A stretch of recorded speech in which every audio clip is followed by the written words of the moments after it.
Jacked Up Review Show. It's a Jacked Up Review Show. Jacked Up Review Show. It's a Jacked Up Review Show.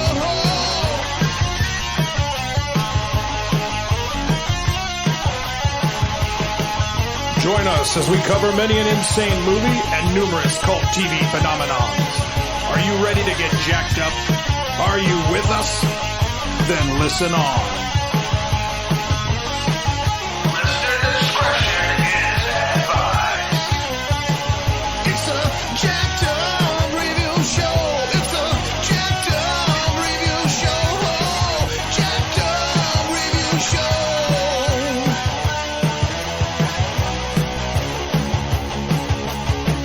It's a Jacked Up Review Show. It's a Jacked Up Review Show. Jacked Up Review Show.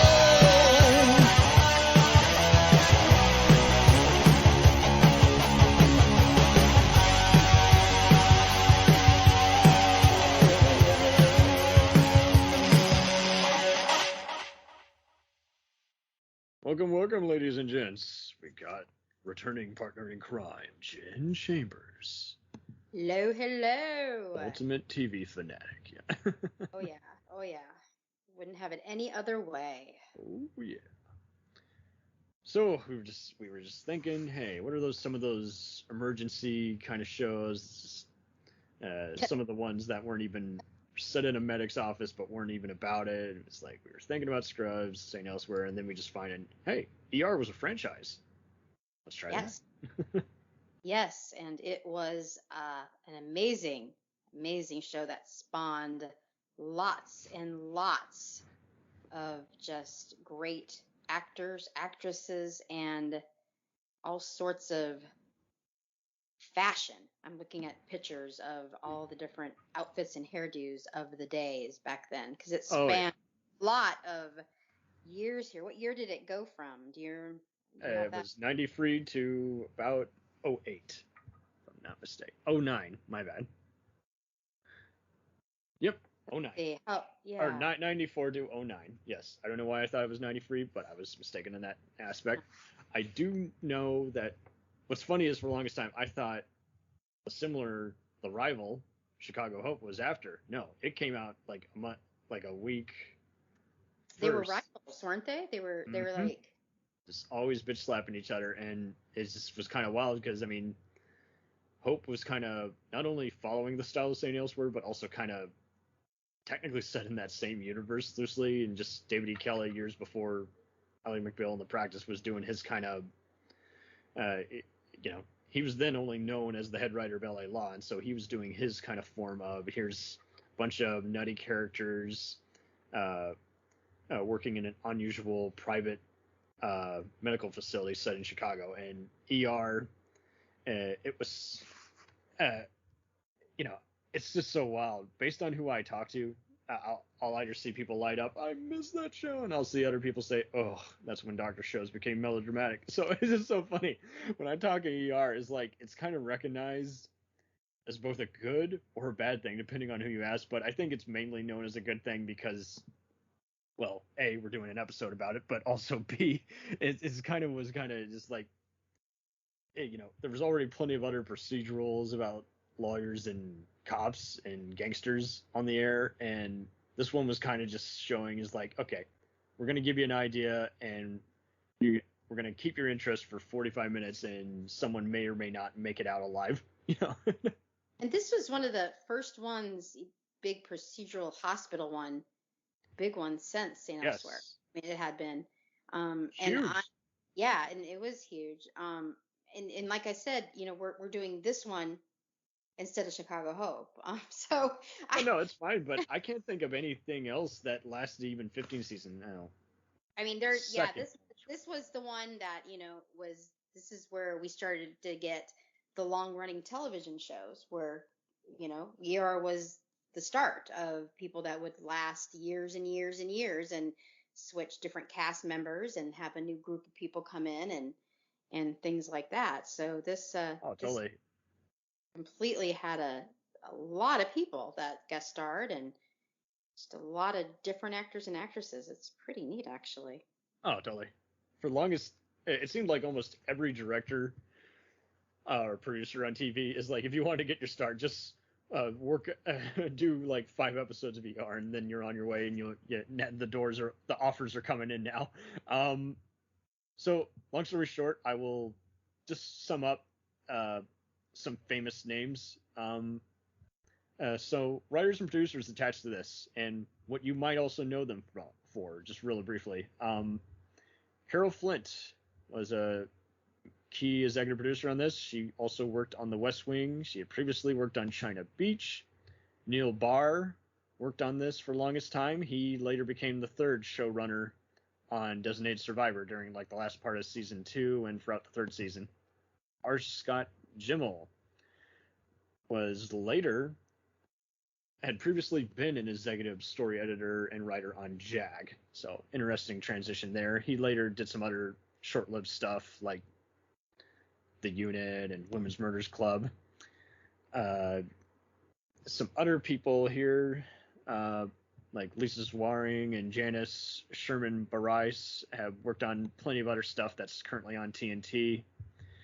Another key figure was Joe Mr. Sachs, an interesting surname there.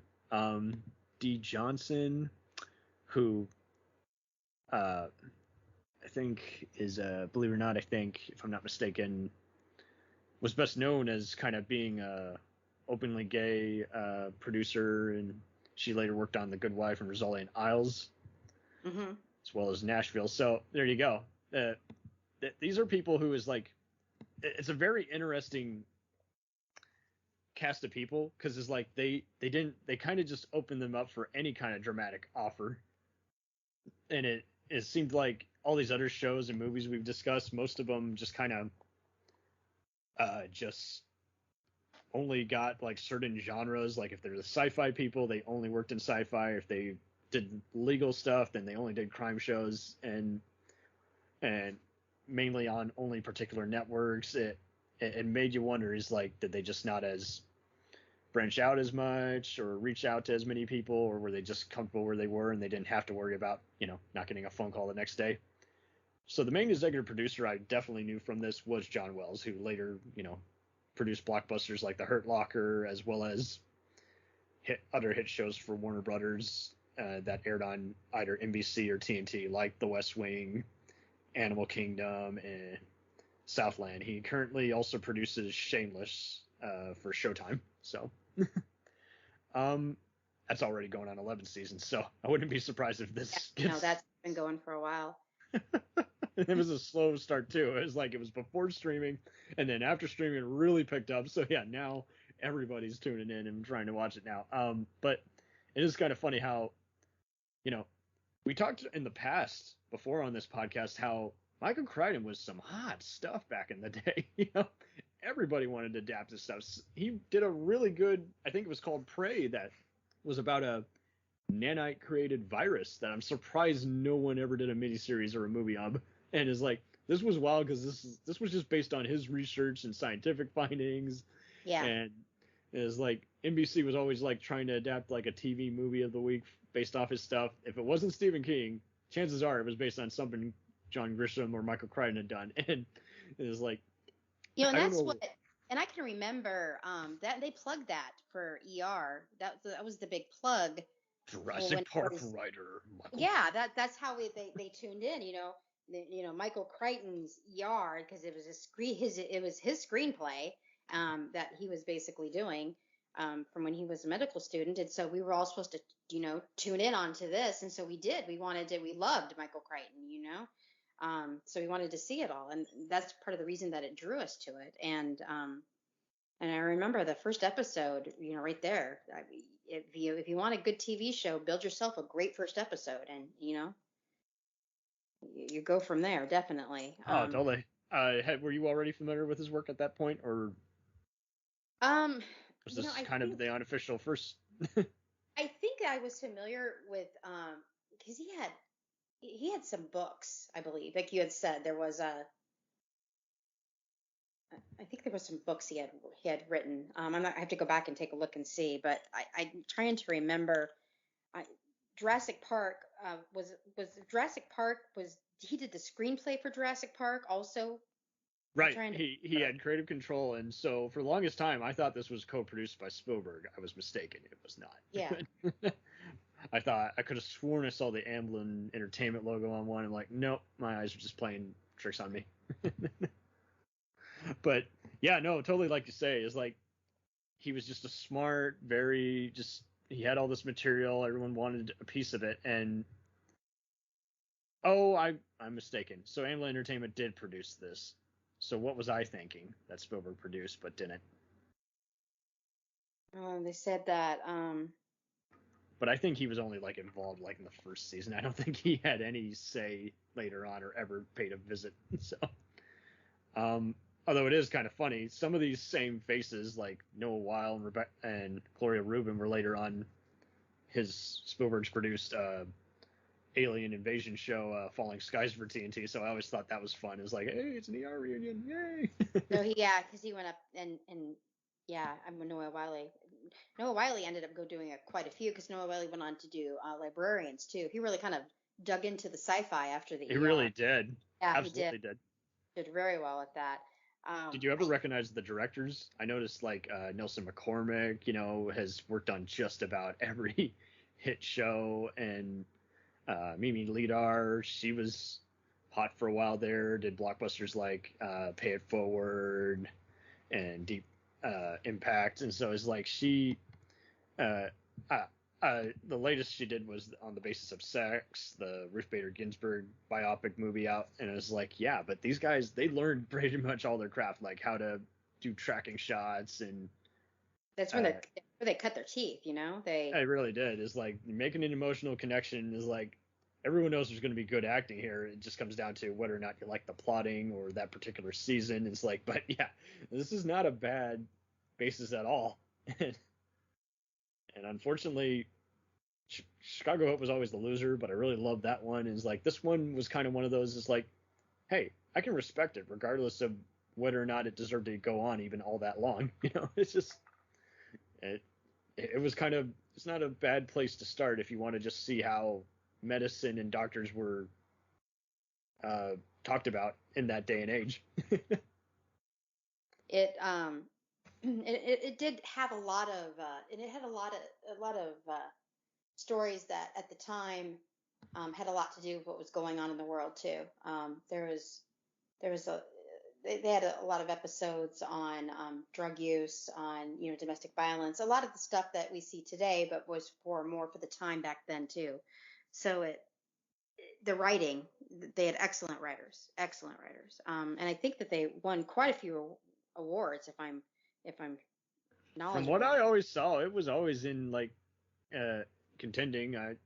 Peabody Award was, we don't think about it nowadays, but back in that day, it was the go-to. Is like anyone who had some scientific facts embedded in their storyline. Oh, that was a big deal to do that. And it seems like most people who really, really loved it watched it all throughout the series run. They even when they didn't like a certain character or whatever, they were just always just seeing just kind of I mean, if you look at any like wallpapers or box sets of the shows, they got virtually just like everybody from every era. It's never just like whoever was in the first 5 seasons, No, and they would stay, but they would, at least they would pick characters that we would learn to love. Even after George Clooney and Julianne Margolis left, they brought in stronger characters, the characters that played Abby and Luca,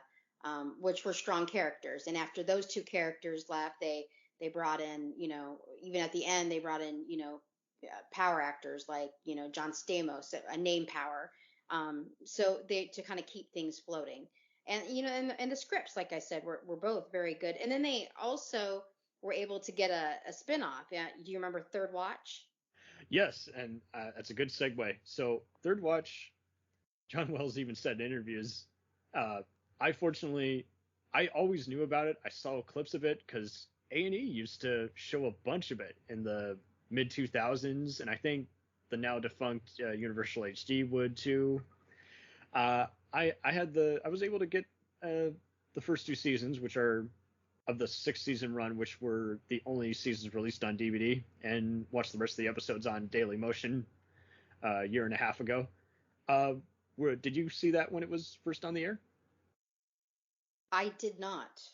No, it's fine. And so basically, yeah, John Wills said in the special features that were actually a lot of fun to watch. And I'll actually include it on the special features, a special we're doing a few days from now. But it was really fun how Wells basically went to the Hill Street Blues kind of format for this. He's like, basically, it's like ER, but it also has medics, it also has cops, and it also has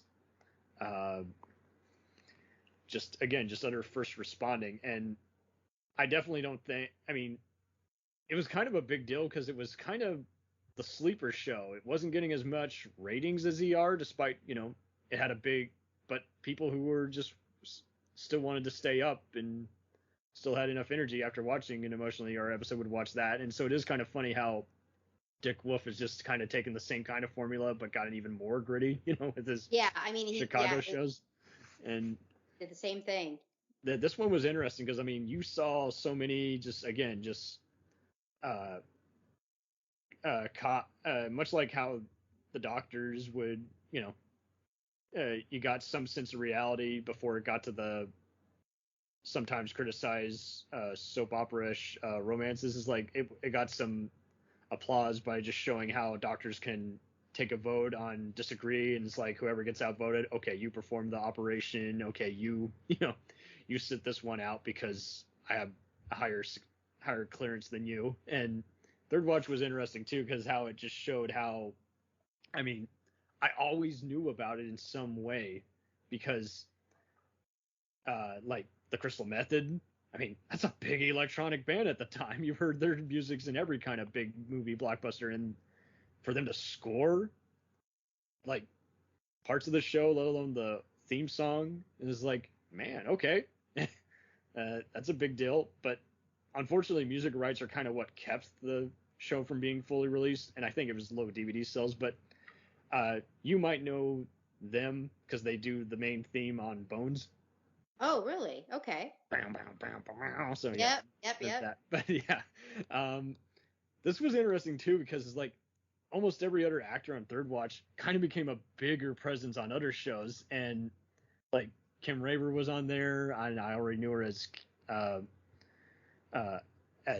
Audrey, Jack Bauer's romantic partner on 24, and then Bobby Cannavale. You guys might know him from Will and Grace and Boardwalk Empire. That was a big draw for him. And then just the rest of them were also same kind of deal, just character actors who've been around forever and just always were good at anything they were in, whether it was a good or bad movie or show. And so basically from that point on, that was also by John Wells. So he basically, from that point on did a lot of the same kind of stuff, just moody character pieces. And it's like, I think he tried a few other Doctor shows, and then he just realized, like, I can't replicate that formula. Just don't even do it.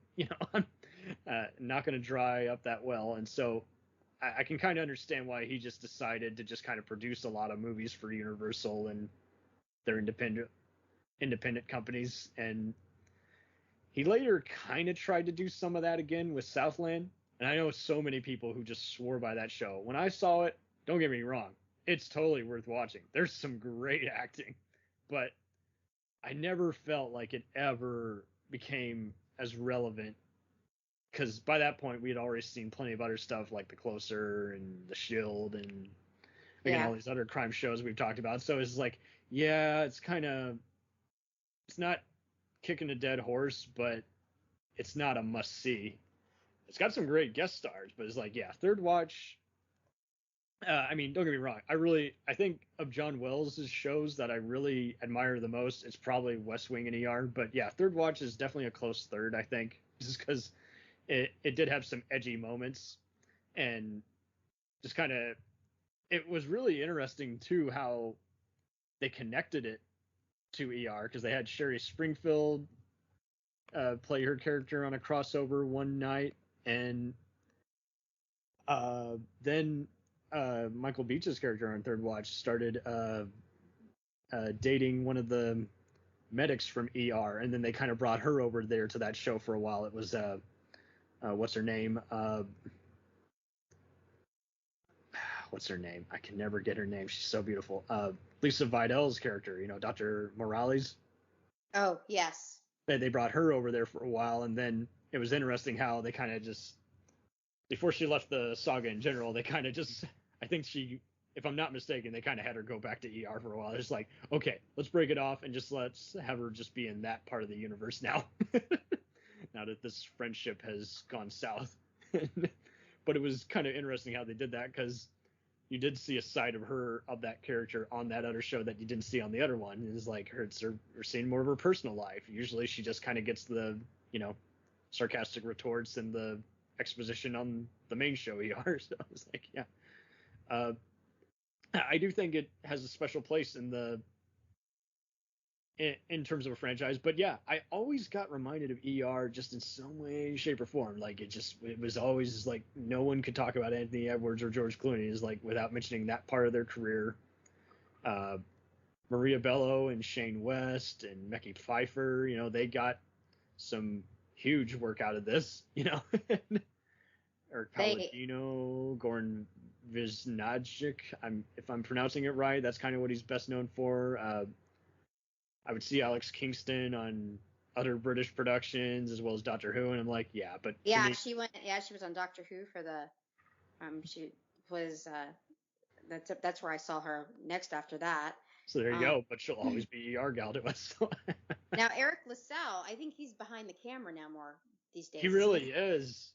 Other than Logan, in like season 8 of 24, I have not seen him in much, and it pretty much like all the guys who worked on St. Elsewhere 30-something, they just decided, okay, or even Star Trek for that matter, they're just like, yeah, let's just, the rest of my career, I'm going to just direct. I'm going to get creative formula and down to a T and just absolutely just, it makes sense. When you got great actors, you can get, but if they're behind the camera, they can also get good performances out of their cast. But yeah, for pretty much now he's just been guest directing a lot of other shows. But yeah, he was heavily involved in stuff like CSI Cyber and the Chicago franchise, and he's directed some very interesting TV movies and TV pilots too as well. But if you bring up him as an actor, everyone's going to instantly, yeah, isn't that dude from ER? What happened to him? Yeah, he's like, well, I mean, look, this list is amazing. Now, Anthony Edwards, what has he done recently? Have you seen him? He was in the recent season of Designated Survivor, and also was the last one, which made sense. Neil Barr was the showrunner of that, having worked on ER, so that made sense. But it was a really good role for him. And George, yeah, now? I need to check that one out too. My parents say that show is just great. I think you really dig it, because it really just kind of, I mean, I've discussed it already on here, but it was really just cool just seeing how, it just thinking frills is like, and just, it didn't feel censored. It didn't feel like it was playing it safe. It really did feel pretty captivating. And Anthony Edwards was really good on that, because he was playing the newly appointed chief of staff, and he ran a much tighter shift, and so you don't know what his agenda is at first, if he's doing it for his career or if he's doing it for the best possible campaign.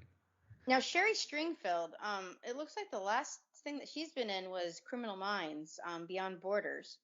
She was a recurring role back in 2016, 2017, but I'm not seeing anything for her really recent as 2017. Yeah, this really made her career, I think, because, she'd already been in that first season of NYPD Blue, and, before that had been on The Guiding Light. And so then to just, be on here for, and receive 3 Emmy noms and, be in the first 3 seasons is like, and then make occasional guest spots is like, that was a pretty big deal for her. And I think she really did kind of own as one of the main personas of the show. And it is kind of interesting because, again, yeah, the show was on so long that depending on when you came in depends on what you connect with the most, you know? Yeah.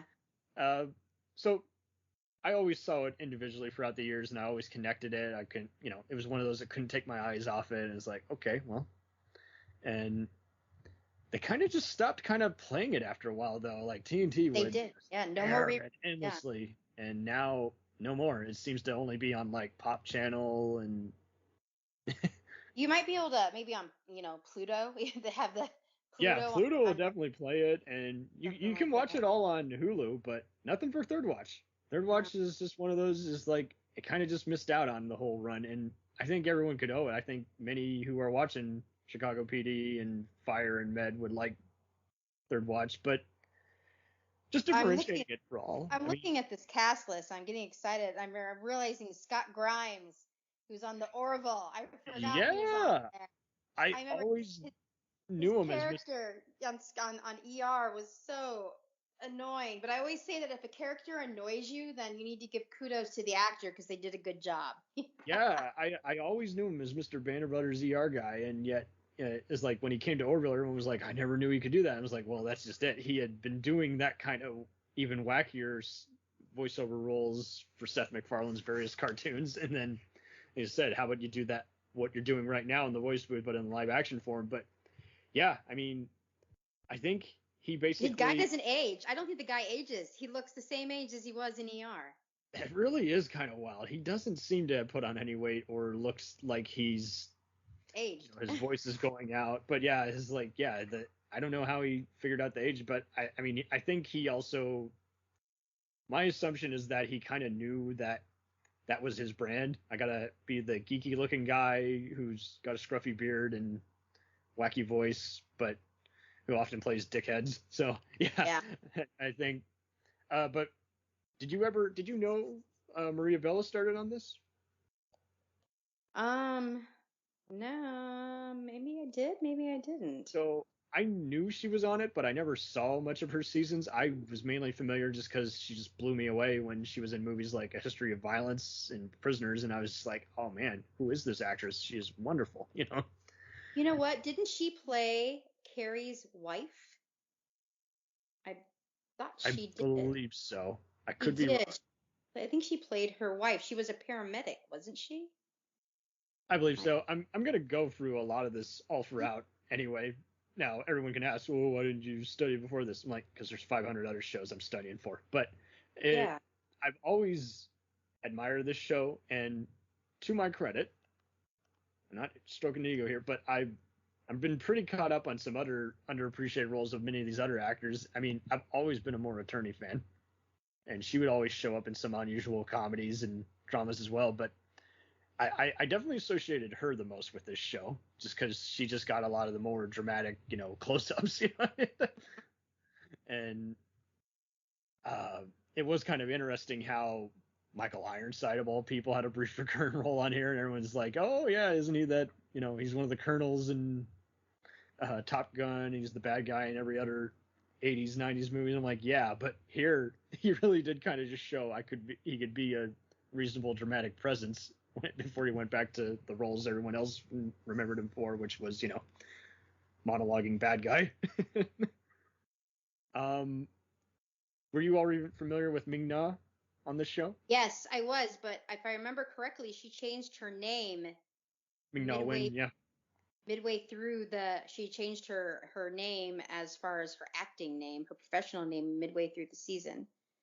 Oh, totally. And I mean, this had to be a step in the right direction for her when, you'd just done Joy Luck Club and a few other short-lived shows and TV movies. And then, now everyone else knows her probably from Agents of S.H.I.E.L.D., Mulan, and Stargate Universe, and now the upcoming Mandalorian spinoff. But it's like, yeah, I mean, this ER was her main foot in the door. And it is kind of funny. You could tell that many of the people who worked on the show wanted to just cast her in any chance they could get.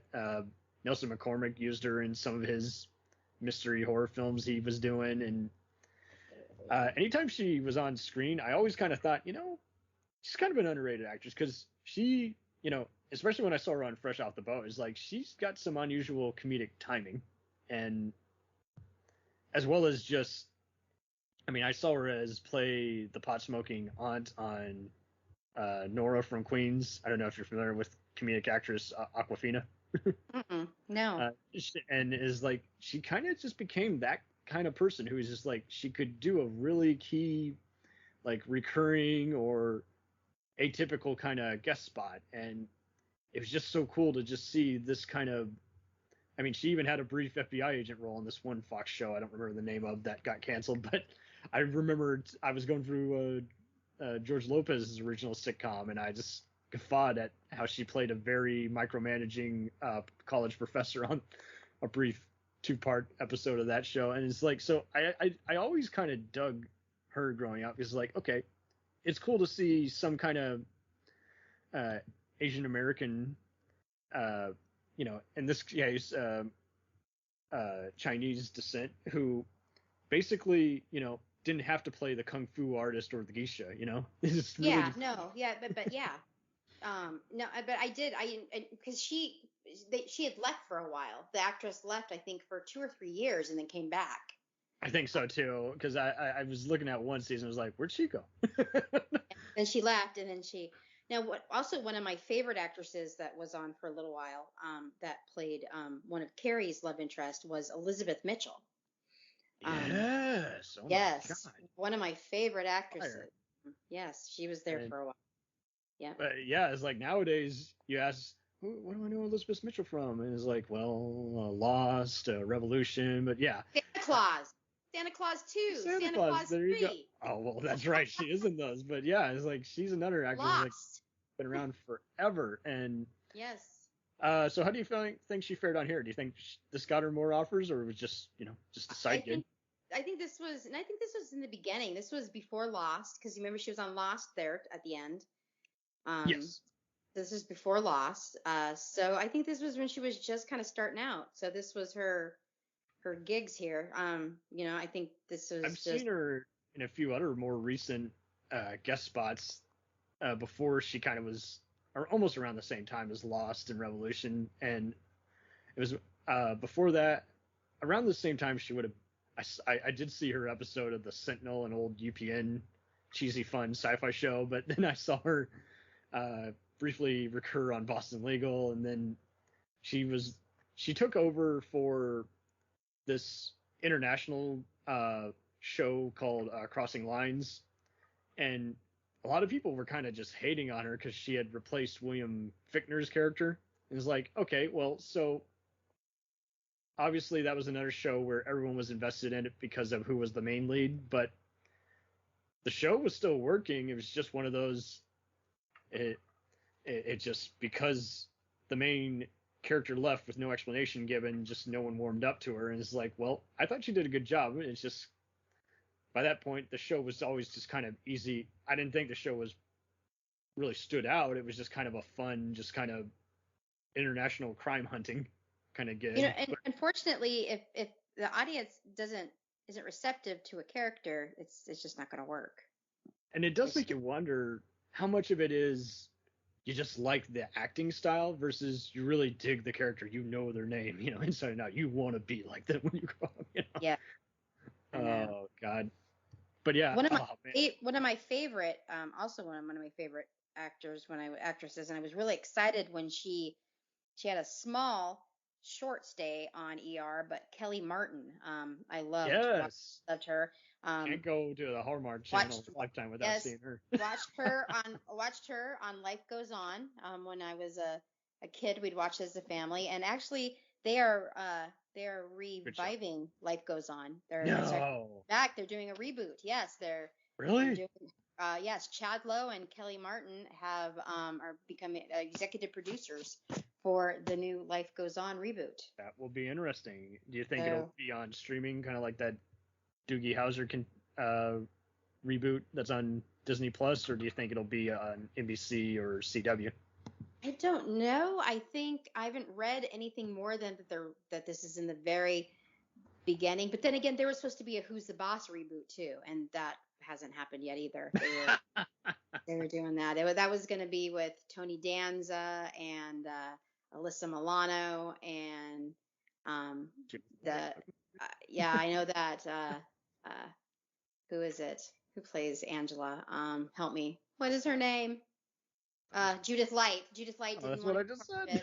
of it. But how can you have we're getting so off topic now. How can you have a Who's the Boss without, Tony and Angela, I mean, seriously. So who knows? I mean, you see one thing, what I'm trying to say is you see that they're going to go ahead with the green light on the reboot, but you just never know if it's going to happen. So. And that's one of those too, where it's like the plot doesn't have to work.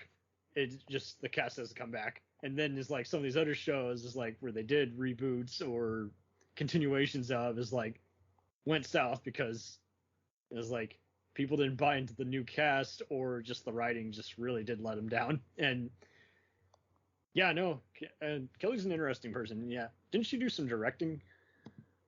She did there for, I think that she was behind the camera there for quite a while. Okay, she's a producer. And you said, she was a Hallmark queen for a while. She made a couple of, she made a really good, she did she's like the queen of guest stars, for a while there on some things. But I haven't seen her. I always have like a lot of my favorite actresses are like people you don't usually see on a lot of stuff. I just see them randomly, guest starring here and there and everywhere. Well, the ones who just stand out, who you just go, they. I know. But speaking of people that have cut their teeth on ER, one of my favorite actresses, and I'm sure you know, and who is the queen of drama TV, Miss Mariska Hargitay, from Olivia Benson off of SVU. She was on ER for. She briefly talked about it in that SVU special, talking about that was kind of her motivation for just getting better as an actress. Is like, okay, you can be part of an ensemble and everyone matters. But yeah, very young. I don't see as much fanfare for her on this. I know there's some who knew her. That's what they knew her from before. I didn't even recognize her. I would be like, when I saw the clip, I barely even. She was so young. Is that different hair set? So I guess. Yeah, different. Yeah, different. Very, very all-American girl kind of a character that she. Not to say that Captain Benson's not an all-American girl, but it's just not very. Just different character kind of a thing. But it's just amazing how all these people, they definitely got their start there and. Oh, totally. And went on there. Are you familiar with Paul Mccrane, who's on here? Yes, that is. Is Romano? Yes, the helicopter scene, schmack, in his end, where he got the helicopter dropped on him at the end. He was a good character. They really wrote him well, didn't they? What has he been up to? So, I would argue that his main foot in the door was probably RoboCop. 1980s. Well, RoboCop, but also the 1980s version of Fame. But yeah, RoboCop, he's a bad guy. I knew he was on ER, but I didn't see as many of his moments. Hold on. He was in Fame? The 1980 film version. Okay, what did he do in Fame? He played Montgomery, but and he got a Young Artist Award nomination. Really? Now I need to see a clip of that. Wow. All right. But so you're gonna laugh at me for this, but yeah, I knew he was on ER, but I hadn't seen many of his episodes. I'm glad you reminded me. Yeah, he was the helicopter fatality guy. So I mainly saw like he was on a brief recurring role on The Practice, but then I mainly knew him as Jack Bauer's evil younger brother, Graham. Then about 2 seasons of that. And it was one of those where he did a good job, but that was where the show was straining credibility at times. And it was also one of those where Jack was torturing him, and so it was just so funny just seeing him just kind of was like, do I really feel bad? Because Paul is doing a really good job playing this shithead. He plays one of the guards also in Shawshank Redemption. I was going to say, I just saw that, and that is one of my all-time favorite movies. Yeah, I saw that, the Shawshank Redemption. And what has he got here? Did you ever see The Closer or Major Crimes? No. Okay, so he played on, I count that as one whole thing because it really is one giant continuation, and it's just the next 6 seasons are under a different name. But I noticed, he guest starred in one episode, and it was a really funny karaoke episode. But it got even nuttier because I noticed he had produced and written a bunch of those episodes. So it was just like, nice. And like he directed a bunch of them, and I was like, so I think he really is cutting, much like Eric Lasalle. He realized, okay, there's plenty of money when you're not getting the call for acting to also do some directing. He's in something now. It says 2019 to present called All Rise, playing Yes. a Judge Jonas Lasky. So that makes sense to me. Apparently it's just got canceled, but I saw him. I didn't see him in that show, but I saw like most of the first part of the season, and that makes sense because that was by the same producers. The Closer, it just, for whatever reason, I thought it was fun, but it just didn't stand out as well as Closer did. But no, I think he's had a pretty cool career. I can definitely honestly say that without a doubt. And I mean, like you say, you and I are looking at his Wikipedia, and it's like he's got some pretty big key parts. He was really freaky in that X-Files episode, to where I think they even talked about his character for quite a while. He can play. He plays a good bad guy, is what he does. He definitely does play a good bad guy. Oh man. Gordon Vasinic, there was nothing really impressive on his resume that I wanted to talk about. Michael Michelle. She was Yes. she was on a good episode of House. I remember seeing her. She's been fortunate enough to be in so many key guest spots, but yeah, if you haven't seen her on Law and Order, you've definitely seen her in the final 2 seasons of Homicide.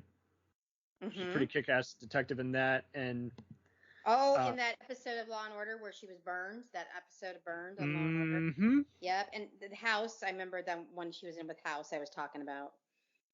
So yeah, I mean, to do this back and back, 2 hit NBC shows. Well, Homicide was a critical hit. It wasn't a ratings hit, but it was on for a while until the powers that be pulled it. But yeah, so you're doing Homicide, and then you're doing ER, and then you're doing all these brief, supporting roles, like in the Kurt Russell film Dark Blue and Ali by Michael Mann. So it's like, yeah, I would always see her face. She's doing pretty good, yeah. She was guest starring on Blue Bloods, then MacGyver. I mean, she's not, her bank account's not hurting. Oh, totally. And New Jack City gets played like every other New Jack night City. on VH1. You might have seen her in The Substitute too. So man. Yeah, she's not doing bad at all. She's cool. Who is Eric Palladino? I remember Dr. Dave Malucci. Oh, I know Dr. Dave Malucci. He didn't last too long. I know he got supposedly, I think, fired from one show because there was like a rumor that he had might have gotten into like a scuffle with a girlfriend or something, so no one wanted to work with him. But you might know him from movies like U-571, that World War II submarine film with McConaughey, and that was a good movie. Yeah, very underrated. He's apparently a rock star, so he plays in like with a local. He is, yeah. It says that he's a singer in a rock band, Hearing Red. Huh. Okay.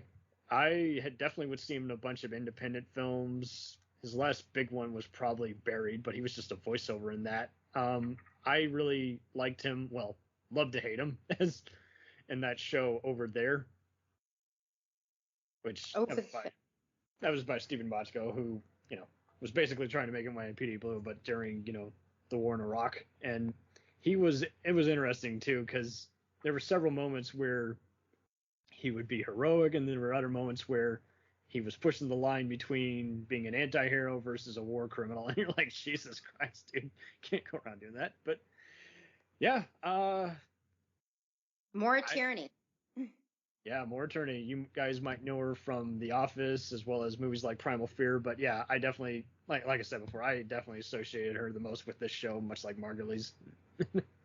Wow. He actually was on The Good Wife. Okay. Episodes with Margolies. There you go. Writers and producers going on. Also in a movie called The Affair for 45 episodes.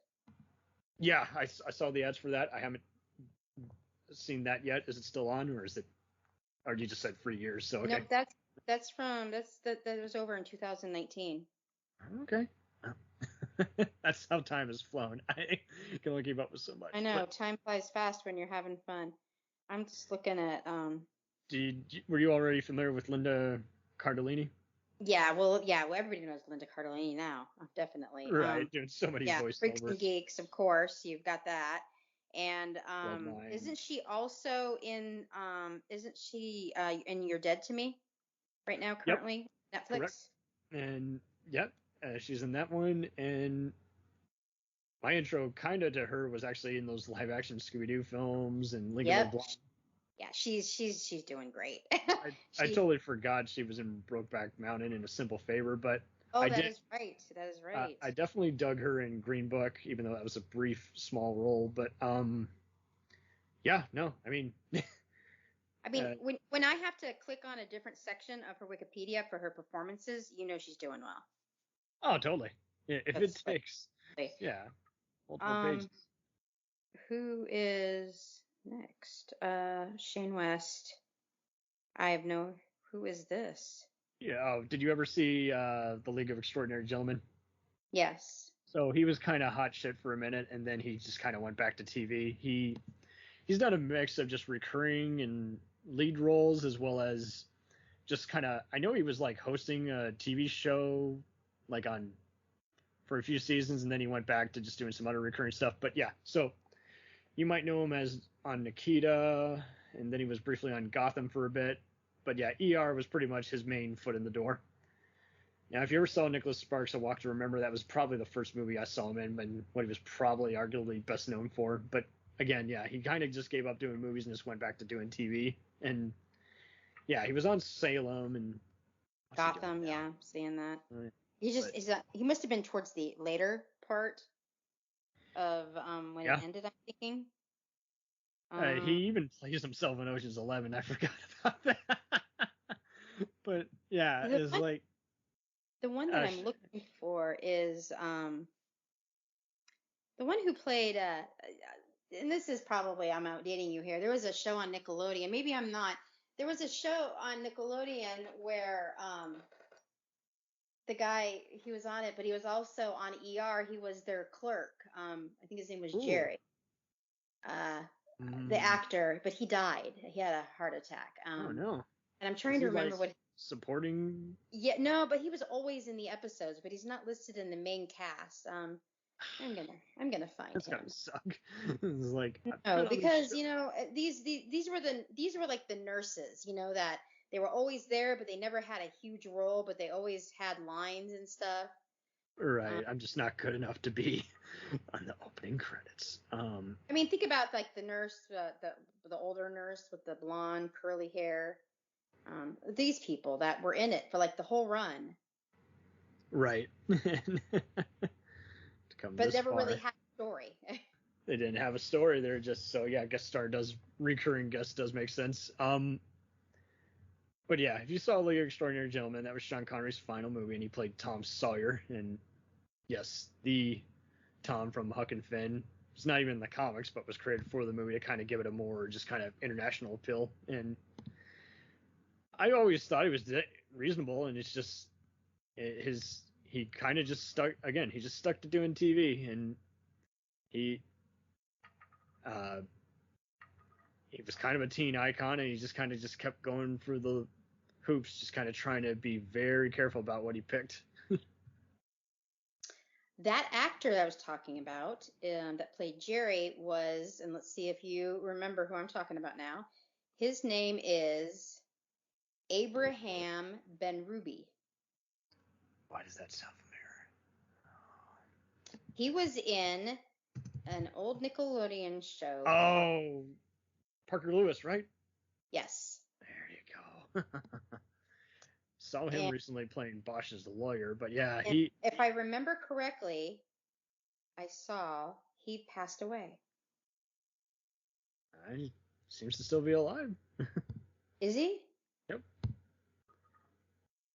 Maybe I'm wrong. Well, that's good. Everybody else. Although he was confusing because Nickelodeon connection makes sense because I mean he did so many voiceovers. So good. He's not dead. Okay. I was going to be sad. Maybe this person who you're thinking of were they in like the later part of the seasons, or Maybe it was somebody else I thought that had died. That maybe was they did like a key episode guest spot?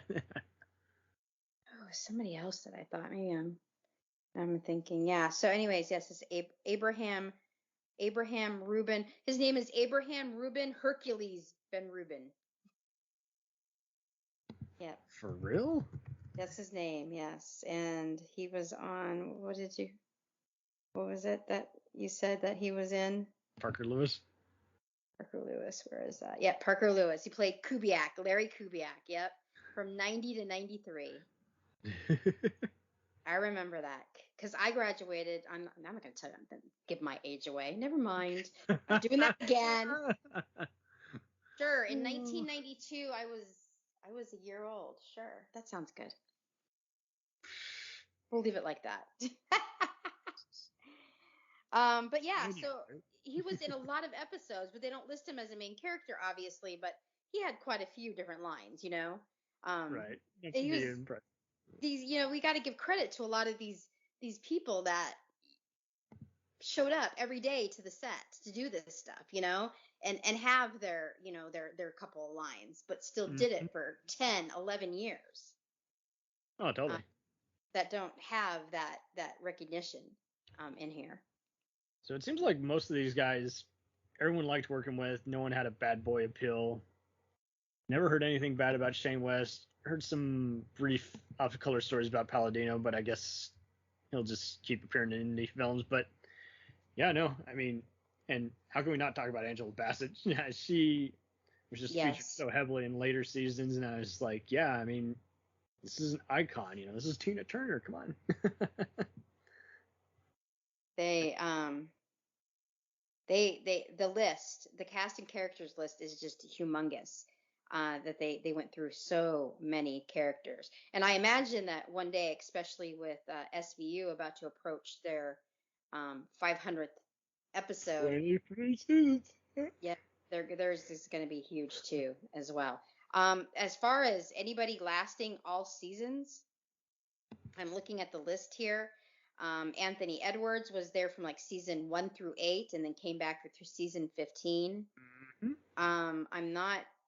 David Zabel wrote the most episodes, and he had also written for Jag, Star Trek Voyager, and the first season of Dark Angel. But I definitely dug his more recent PBS show, Mercy Street, because that was a big deal. Just show what it was like living during the Civil War, and PBS first original show. So it was like, yeah, all these guys.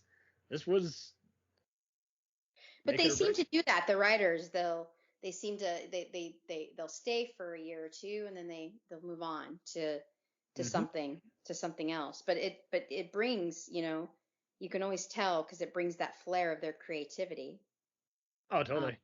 And Third Watch, I mean, same kind of deal. Like all those actors, like that was they had so much to show both on their demo reels and as their credit, even though, you know, that show had been off the air for years and then just wasn't commercially available. And ER, you fortunately never had any shortage of it being re-aired on local and cable channels, and DVDs always sold out. I almost always, back when I was always going to Best Buy, is like you couldn't find any aisle that didn't have shows like that. You know, no giant, expensive, you know, all 15 seasons pack. Briefly going on Third Watch, it was kind of wild how that launched the career of Edward Allan Bonero. He was co-creator, but you kind of probably know him for other stuff he did later, you know? So he's already from the Steven Bochco School, having done the NYPD Blue spin-off Brooklyn South, which was so great, and yet no one saw. And to then be one of the head writers of Criminal Minds in one of its spin-offs is like, man, that's on fire. That's good. Yeah, that's like a shooting star. Totally. Christopher Chulak created Animal Kingdom, which is produced by ER producer, Third Watch producer John Wells, and also produces for SEAL Team. So, yeah, I mean, everybody who started on here just kept trying to do bigger, go wide, and and never just staying in just one area or one type of genre. Like they would say, hey, like, I got this other drama idea about this kind of guy who's got these kind of moody issues. Let's put it for CBS. And then 5 years from now, I'm going to pitch something to another cable station, like USA or TNT. So it looks like for awards, it looks like they took home the Emmy for Outstanding Drama in '96. Okay, so it was still hot. It was still hot shit by that point. So yeah, and they took it looks like the only time they won for Outstanding Drama. A lot of writing awards. So critics didn't seem to be as keen on it. They just kind of played up the whole, oh, we didn't expect it to be a bigger ratings hit, but yeah, it seemed like it audience wasn't like score was high. Yeah, it wasn't like an every year kind of a thing. It looks like it won most of its awards in the early, 90, 95, 96. I'm seeing most of it as far as, there's some outstanding writings, 95, 96, 97 was the majority of their awards, it looks like. And then it looks like then it picks up again in 2000, in the year 2000, they got some awards too, which I'd be interested to know who the writers were in 2000.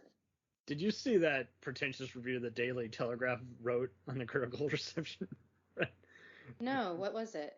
Not being able to follow what on earth is going on remains one of the peculiar charms of the breakneck pace of the American hospital drama ER. I'm like, fuck you. Oh, God. Everybody thinks they're a critic. It's the problem. Everybody. Only the Daily Telegraph, full of hacks. So, I will admit, so, which would you consider the better show, Chicago Hope or ER? Because I'm kind of in the Hope camp, but I can totally see why ER would be more popular, just because it was better known and had a bigger range of casts and bigger budget, bigger character subplots. I think that. Ooh, that's hard. I'm a little apples and oranges. It can be. I'm a little biased. I'm a little biased because I remember I told you my uncle was on Chicago Hope, so I'm a little biased there. Yes, he played that board director, the really old board director. Mm-hmm. Can't remember what his thing was, but I think as much as they were the same, they were both medical shows. They were both kind of different though too. Do you know what I mean? Oh, totally. Because yeah, I mean, like I said before, I mean, Hope went the St. Elsewhere vibe, where it's like kind of like with Oz, is like it's set in a prison, but it's not really even necessarily about prison as it is just what's on everyone's mind. And ER was kind of having to do three things all at once. It's like Honestly, I would think that if I would now, I didn't watch all of Chicago Hope. I was young when these came out. I was a young mother, very young, and actually I wasn't even that. I was in high school, I believe, because it premiered in 90. When did it first start? Did we say? So not 94. Big 94. Year for both, and my parents used to watch some of it, and so it was 94. So I was actually just graduated from high school, so I was fairly young, pretty naive, and I think that I don't think I would have gotten Chicago Hope. I think that I probably would enjoy Chicago Hope a lot more now than ER. Fortunately, so I think if you ask me now in my beep beep, because I'm not going to tell you my age. It's fine. I didn't ask. I think that now I probably would enjoy Chicago Hope more, because from what I know more about Chicago Hope, I think that it is more geared towards. I think I would like it better. Because now you're making me think that I might try to. Now, where could I go find Chicago Hope at to watch it? Well, fortunately, Hope has a bunch of its episodes on YouTube and Daily Motion. Same thing with Third Watch. And it's like, thank you guys who uploaded this, because studio doesn't care about it, and we, people like us, love these kinds of shows. Oh, so you can get that stuff on there. Okay, that's kind of cool. Online. So I'm sure you can find a third-party site that has, DVD copies available. But I'll go now. Get this. Did you know there was a third ER show? Maybe. Help me. So, Third Watch I didn't know this for the longest time. I would see parts of it, and you can see all the episodes on YouTube now as well. So Neil McDonald, yes, the Neil McDonald from Band of Brothers, Kelly Yes. Williams from Practice and Before Lie to Me, and a bunch of these other actors who have been on stuff like The Cosby Show and CSI New York were in this show called Medical Investigation, and it was very much like Crossing Jordan, where it was both an ER and CSI mashup, where it's like we got all these medics, they must, solve how something disastrous happened, using these clues and their science, and it's always something like, why did a ambulance van blow up, Now, did you watch this, or is this... I saw parts of it, and but not when it was on. I didn't even know it was on NBC or anything, even at that time. It came and went after 20 episodes, got canned instantly, and even though it was not by the same production company as NBC, Third Watch, I guess, was finishing up at that time, and so they just decided, let's have some of the same medics and cops just appear in there for like 1 or 2 episodes. From what I saw, so long story short, it used to reruns of it used to be aired like internationally, but in the U.S. there was this channel called Sleuth. You might remember it was kind of. I remember that. Yes. It was a lot of fun. It would air just all the Scorsese gangster movies and anything else that USA or Sci-Fi Channel would often air, that as well as CSI reruns, and so they aired some of that on there, and so I got into it through Rapid Share days. No one remembers that download site. It just had all this old, ancient, canceled stuff that was pretty awesome, and I watch anything. If there's some drama, if there's some frills, if there's some chills or other kind of excitement, I'm down. And I don't go by, how high is the Rotten Tomatoes score, or, it never got a DVD release.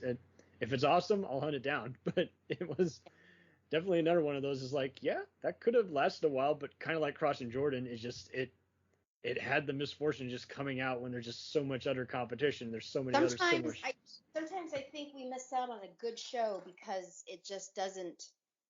It doesn't get the hit that it needs. Totally.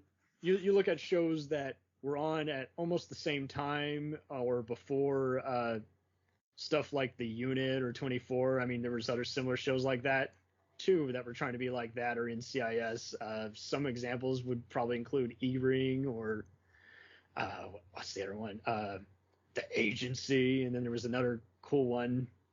There was a show back a while back. I don't know if you, again, I'm probably outdating you. There was a show called, do you remember? You remember Sliders, right? Yes.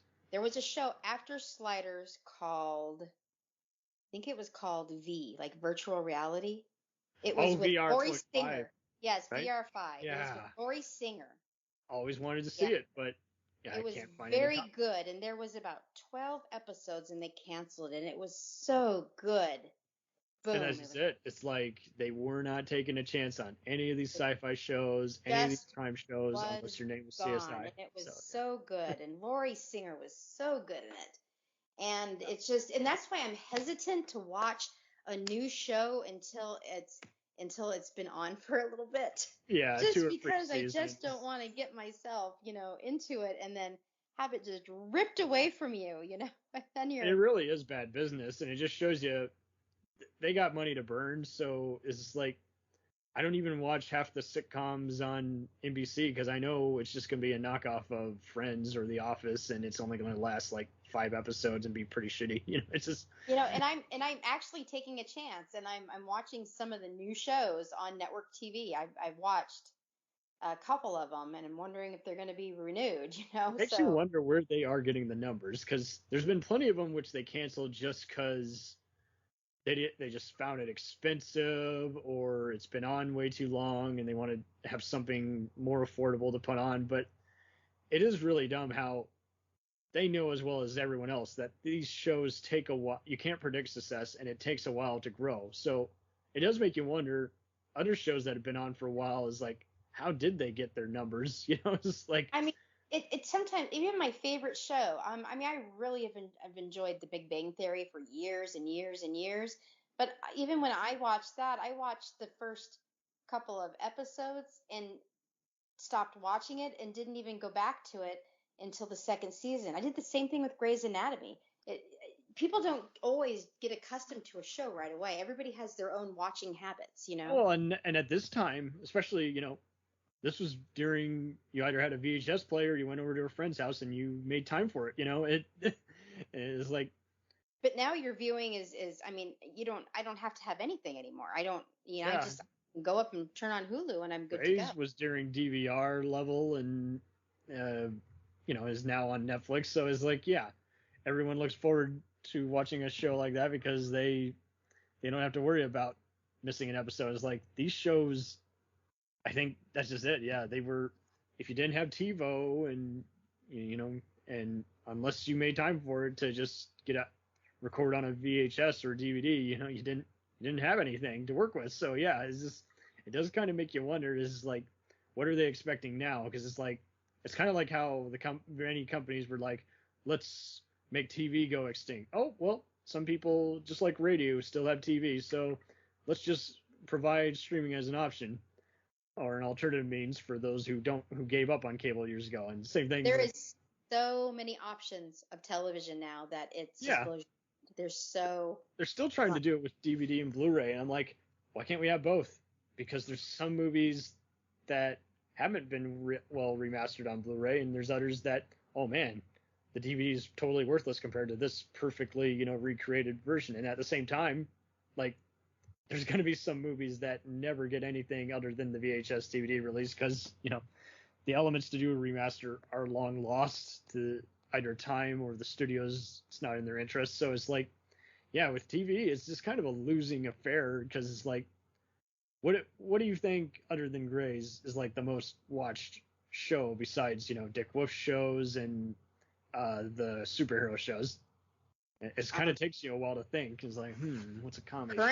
Currently that's currently still being written, or that's kind of been on for a while and people are still talking about it. Kind of takes you a while to think. CSIs, those CSIs are still on still. A couple of them, aren't they?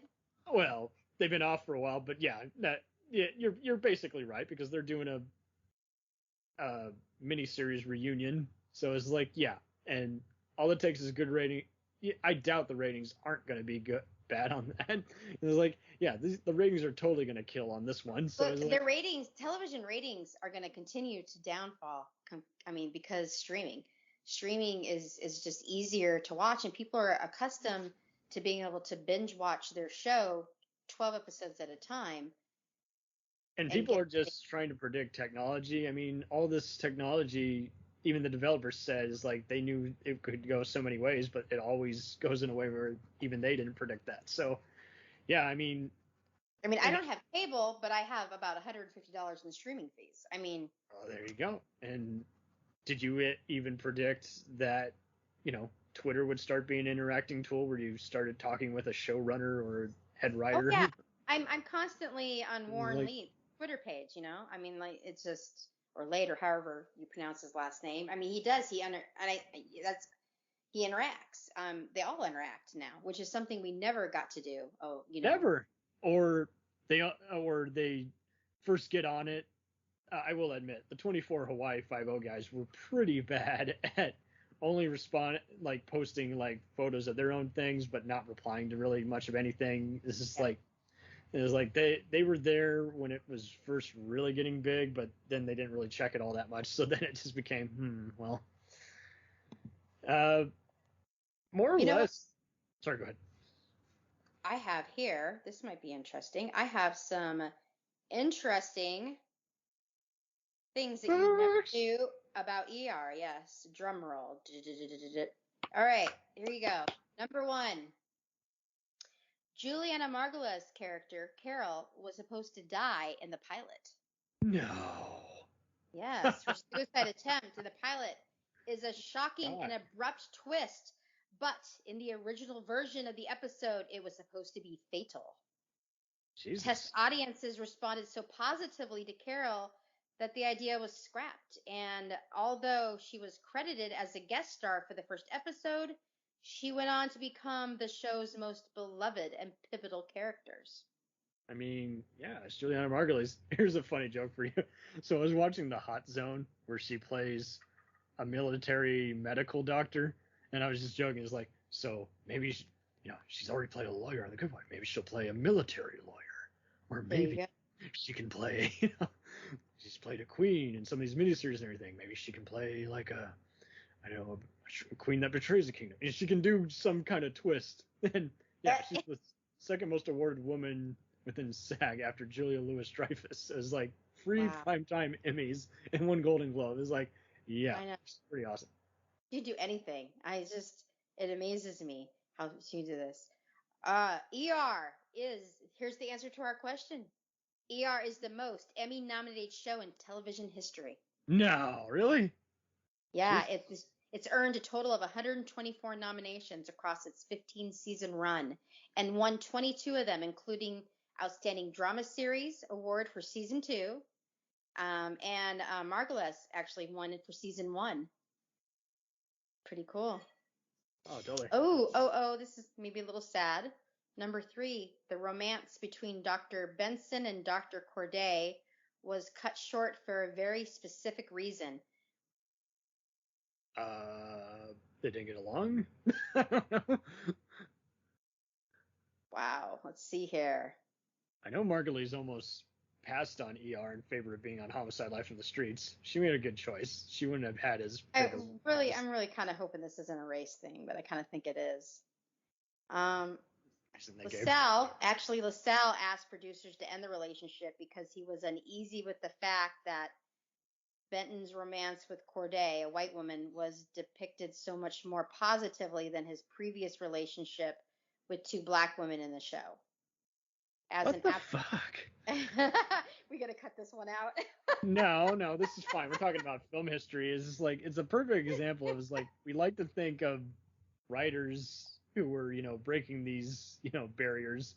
I know. As an African American man, it becomes a bit offensive if the negative thing all you're showing, he said, because in real life we romance and get on each other's nerves and laugh and do all the things that any other race of people do. Wow, yeah. Seriously, I'll read this to you. Eric Lasalle and Alex Kingston had an insane chemistry. They really did. And I remember that they broke up on the show. And a lot of fans were disappointed when their characters' romance was cut short. But Lasalle asked producers to end the relationship because he was uneasy with the fact that Benson's romance with Corday, a white woman, was depicted so much more positively than his previous relationships with 2 black women in the show, played by Gloria Reuben's Jeannie and Lisa Nicole Carlson's Carla. As an African American man, it becomes a bit offensive if the negative things are all you're showing, he said, because in real life we romance and get on each other's nerves and laugh and do all the things that any other race of people do. So there's that for you. He wanted to end it. He is welcome to his opinion. He's welcome to his opinion, and I guess his opinion worked. Well, here's the thing. Whatever anyone's politics are, this is the kind of conversation this should not have even been broken the front cover. They should have just, I don't know. I just really feel that if people are going to still keep having conversations like this, we're never going to get past our problems. Well, there's that, and at the same time, I mean,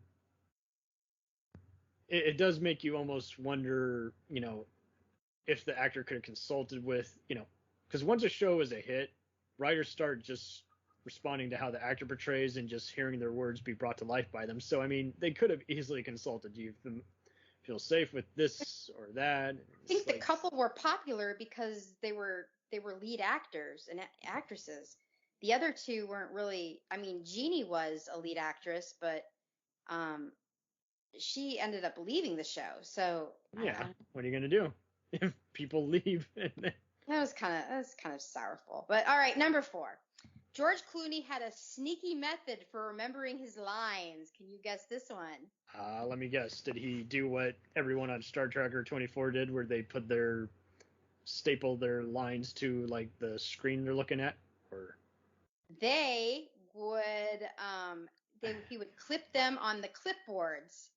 So that's why he's looking at his clipboard. Yes, remembering all his complex medical dialogue, writing it on his props. Oops, not supposed to read that. Don't print that. He started doing this while shooting ER movies in order to deal with the workload that he had. he would put them on his props. Did he ever pull Kevin Sorbo in Hercules where he accidentally like reads the description the character fills by accident? No? Good. Exit stage left. Right. Oh, fuck. I'm supposed to say that. This, I did read it. I was going to say this earlier. This is pretty cool. And I read this when we were talking about Michael Crichton had made this as a script before it became a TV show, but ER was originally planned as a movie before a TV show. So would it probably have even been a TV movie if it didn't get a big screen treatment, I guess? And then It first was going to be a film, and then it was going to be a TV movie, and then they decide that there was too much. They were doing too much. There was just too much in there. Nobody would want to make it a film because it was too technical, and they didn't think anybody would really like it because it was so technical that they decided to go ahead and make it into an actual TV show. So the script ended up being shelved for like 2 decades. And then NBC came along and said, hey, let's make this into a TV show. 2 decades they shelved it for. Jesus. Yeah. So I did some reading. Steven Spielberg was set to direct the original big screen version of the movie. Okay. I did some reading and I saw that he was the one who called the shots in the Carol Hathaway character. Actually make it to, the end of the show run. And so that's kind of interesting to me because he kind of made a similar decision with Gremlins. He let, did you ever hear about the whole making of that show or that movie? So No. Long story short, he used Chris Columbus's, who he worked with on Goonies to, come up with a dark fantasy script and then hired Joe Dante, who in his opinion had made the best Jaws knockoff in the form of the, horror comedy Piranha. And, he let Dante do whatever he wanted. And the only time he overrode him was near the end when he said, if you have Gizmo become the main monster and die, audiences just won't like the movie at all. You got to keep Gizmo in there. Plus he's Gizmo. He's cute. So it is kind of funny. Same kind of deal here is like, okay guys, I love everything you're doing here. You're doing everything pretty cool, but Carol, she's gotta stay. Gotta stay. Everything else, fine. Keep doing what you're doing. Yeah, you can't kill off the beloved ones. And see, those are the kind of producing decisions I don't mind.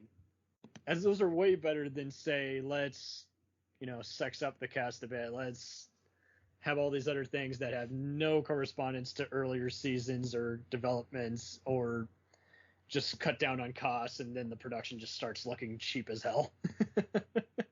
So the pilot was written in 1974, okay? There was only one significant change that was made when it was finished in 1994. And what was finished is that Michael Crichton's script was centered around 5 white male doctors.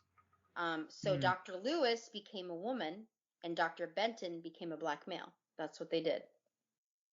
That's the other thing. I never really felt like the show got all political. It definitely had some social standards about it, but yeah, I felt like St. Elsewhere got a little deeper with that in terms of just showing various atypical people in the workplace, and ER was kind of more of a, show the heroes, in the hospital and just show the drama that's gonna just, be in front of them, their scientific facts versus their emotional decisions and patient care.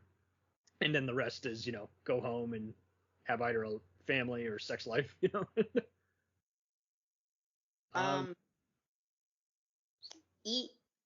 and Friends had several semi-crossovers. No. Yes. Wasn't Julianna guest starring on one? No, Clooney and Wiley made an appearance as doctors in the first season of Friends.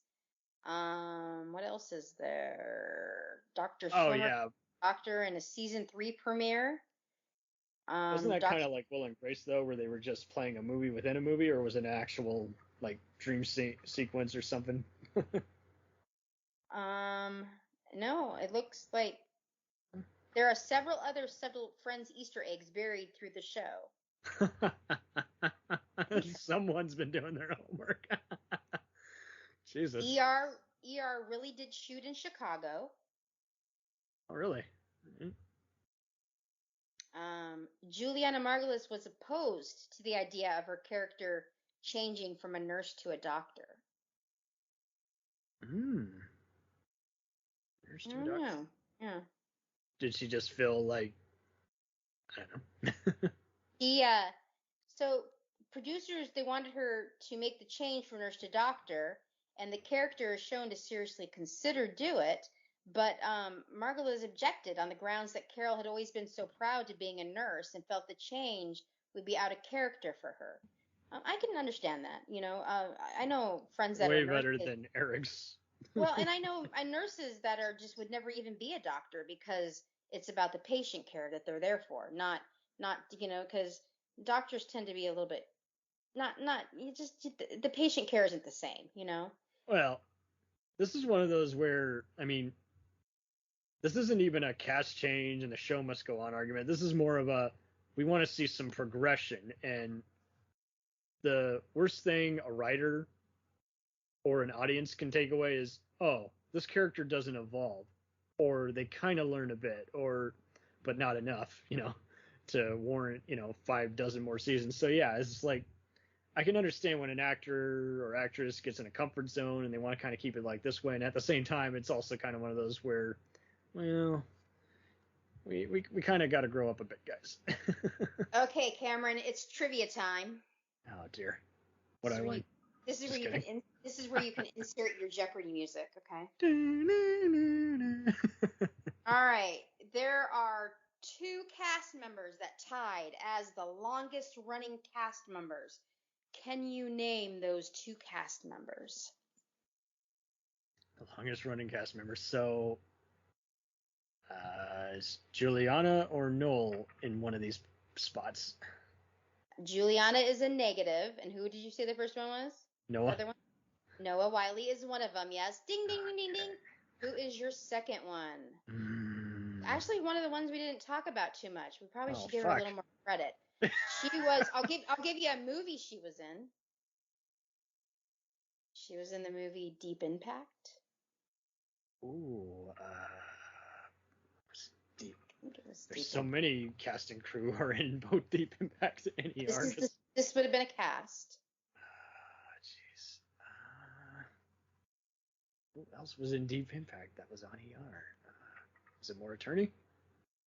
No. Fuck. Okay. How many guesses do I get? It's Laura Innes. Is that how you pronounce her name? Innes. Oh, okay. Well, yes. I definitely wasn't gonna get you that. Remember, played the journalist that at the very end. I know the scene. I kind of just didn't. I knew she was on ER too, and also a producer, but yeah, I didn't pick up on that as much because she was always like the 6th or 7th character who got attention. So. And I do remember this. This is kind of neat here, and this may be showing my age again. This was not George Clooney's first show called ER. He was in a show, a comedy back in the day. This was after Facts of Life, called ER. It was a comedy show called ER. So there you go. For him, It was a copy and paste. I get to be a smart ass, but this time it's a dramatic show. There's no laugh track. Yes, it was a short-lived show. It was He was on so many canceled shows where his job was basically just playing an FBI agent who just looked handsome in the background. Yeah. So it's just so funny. It's like it totally makes sense. It's like he'd already been in so many pilots and movies that never got picked up and bit parts and just other camp. So well, he was on Facts of Life. I never saw it. I knew about it, and I'm sure anyone who... You've never seen Facts of Life? I never had the opportunity. It did not get replayed here much when I was growing up. That's like a real 80s thing. Oh, well, and I know it's often cited as one of the best, 80s growing up dramas, and so it's like, yeah, it's got a lot of cultural relevance. Was he there for like 6 episodes or... Yeah, he was like 6 episodes. I think he was like the maintenance man. George Clooney, the maintenance. And of course, and then he was on Roseanne for a while there too. I do remember Roseanne, and in fact, the Connors, the recent continuation, did actually show they even promoted it heavily. It's like we're talking about someone this episode, they're going to be daydreaming about George Clooney. So I was like, that's so funny. They went back into the vault and they did remaster the clip and show it. I was like, jeez, guys. Talk about milking it, right? They are milking that joke. All right, what else we got here? Many surgeries on the show were inspired by real life operations. Well, I think that's pretty much every place does that. Mm-hmm. Oh, here's an interesting one.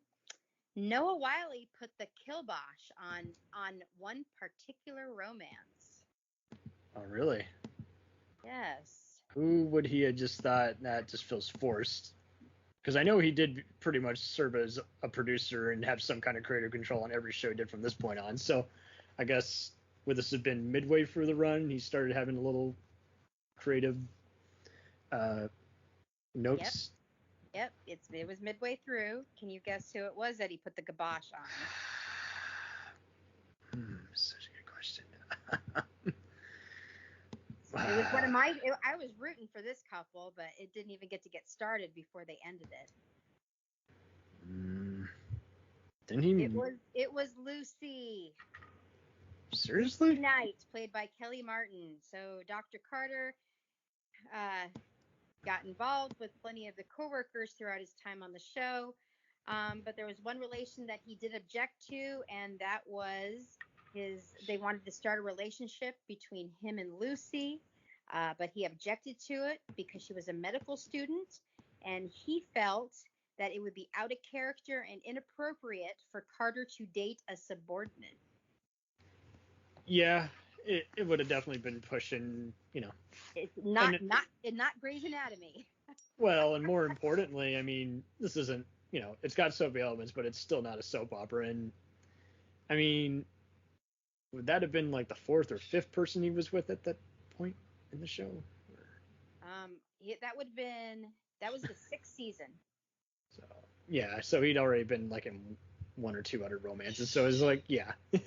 Plus, I mean, if it just feels like everybody serves to just get romantic with each other, I'm sure he had notes to give about, we don't want this to be we want to avoid being formulaic, and if that's all my character is doing, then and he cared so much about so many people in such great duress. So it's like, yeah, it would have been pretty overkill and probably arguably out of character at that point. It's like, take your time with all these relationships.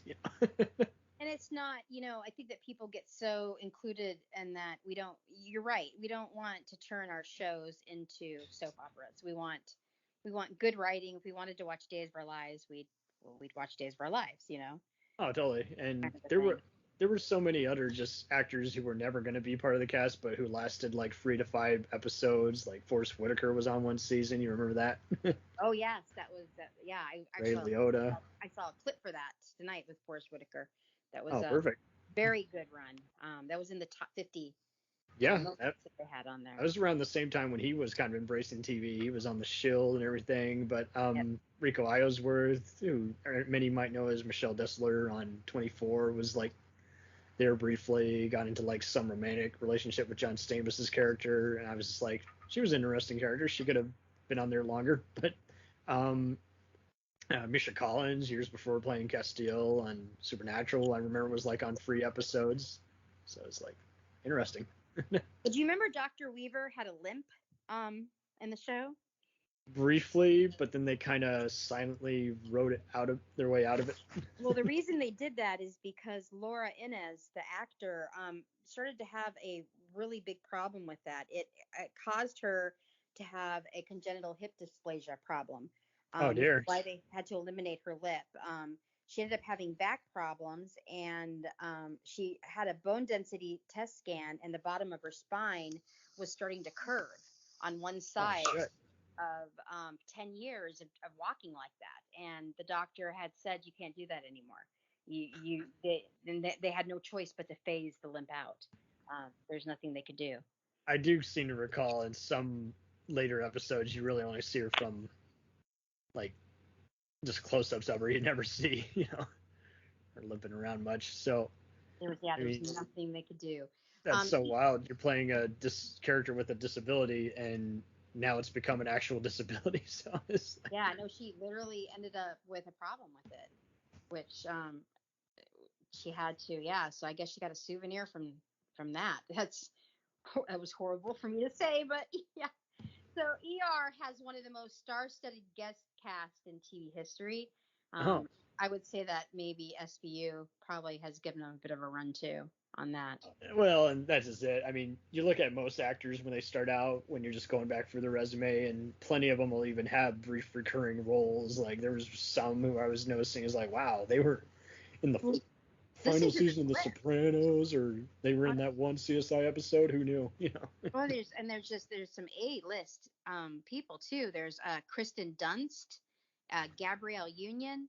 Oh yeah. Ian McGregor, Lucy Liu, and Tahara Henson. The Ewan episode was directed by Tarantino of all people, and that's what caused him saying, "Hey, I love George Clooney's persona. I should make him an action star. Let's put him in Dust Till Dawn." A very young Dakota Fanning played a young leukemia patient. Real. Okay. Yeah. Damn. It's just a lot. Let's see what else they had. What do you think of the music as a whole? Who? James Newton Howard. Thank you. There you go. They released a soundtrack, and I didn't know that until doing research for this. However, I used to almost always see the video game be listed. Like there was always like a voice actor who contributed a voice to it, or it was at a gaming company, and I was like, wow, interesting. You know, a computer game where you interact and play as some of the characters, and you know, I wonder what the gameplay's like. I'm trying to think it's not standing out to me I mean, it's not like, of course, like the X-Files soundtrack. I rushed out when you know they went ahead and released that first soundtrack. Oh yeah. So I think that it wasn't enough to like grab me. Of course, the theme song is iconic. You know, you hear that music and I feel like, hey, that's ER. Yeah, that's ER. It's a weird electronic mix, but it's so awesome. It is. It doesn't sound like anything. So it's no, not at all. Not even any. That's why you asked me, what do you think of the soundtrack? I'm trying to say it nicely. You know, it's not like, you know, something I would listen to before I go to bed, you know, or something. But it is kind of weird. It's like it really only works as kind of a gotcha moment. It's like, you know, you're watching this show when you're hearing that, and I'm sure that's how producers pick everyone's, you know, critique apart. Make it like nothing else, you know. That's what I'm trying to figure out. What else would be on that soundtrack? It was mainly just tracks from just key episodes, and some of the ones that people often rated as their best, I noticed, had themes from those episodes. So I'm sure it's got to be during, you know, again, more emotional moments when someone, aftermath of an operation or something, just all the intense stuff that you're too busy, you know, you're not going to hear any other way. If you hear it, it's, you know, you're still focused on all the other dialogue and intense, you know. I mean, this is fact, because Grey's Anatomy, man, they wrote the book on making songs famous in their show. I mean, they would have a song and put the song, and then the song would become popular just from the actual show. Oh, really? Yeah, they would Chasing Cars would have their song in it. Just because people that just got it start there into that. So you don't watch Grey's Anatomy, do you? No. No. See, I found something you haven't watched. That's fine. I saw some of Private Practice, the spinoff, but that was it. We'll have to. Did you? Oh, you watched Private Practice? Only some of it, and it. I need to practice without anything else.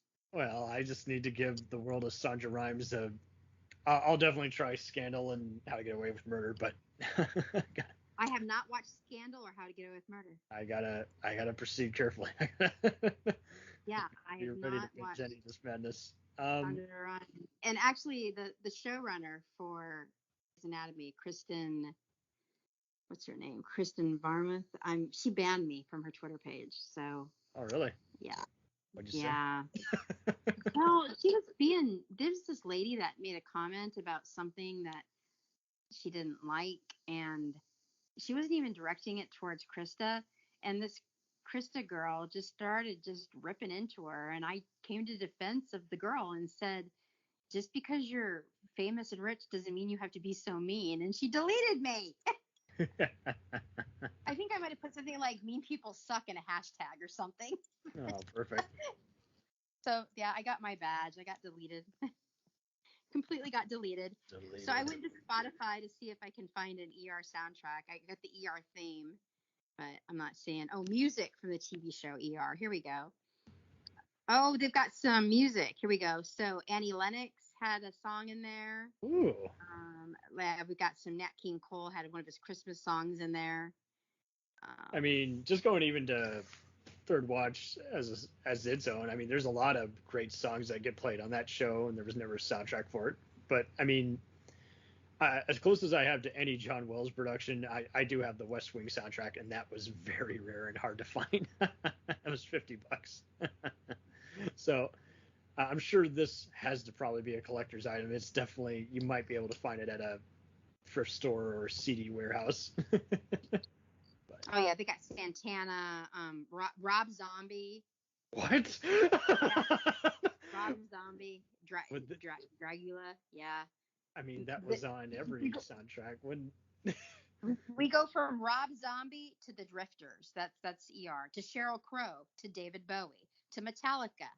This is your ER soundtrack, ladies and gentlemen. So pick that up, you know. So I would pretty much have to binge watch through this again and see, and then expect when they might play a song like that. It's like usually if they play a song, it's at a dance club that they're at. But then we go to Trans-Siberian Orchestra to Crazy Town Butterfly. My God. I know, this is pretty My nuts. butterfly. I know, Yeah. they have.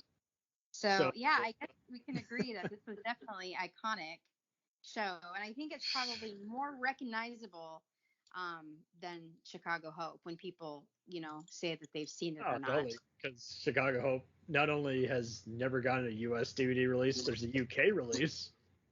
But if you don't have a Region 2 or Region 3 player, you know, you're screwed. So yeah, I mean, that makes no sense. Why wouldn't they want to make the money in the United States?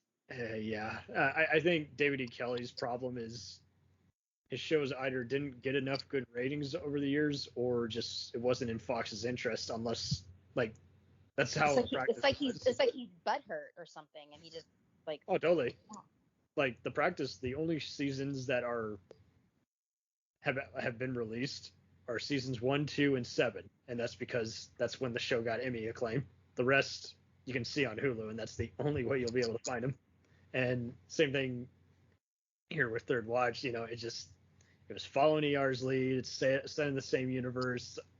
Got a lot of hard-hitting cop action and unusual medical procedures, and filmed almost like SVU with the rotating shots, and it just wasn't enough.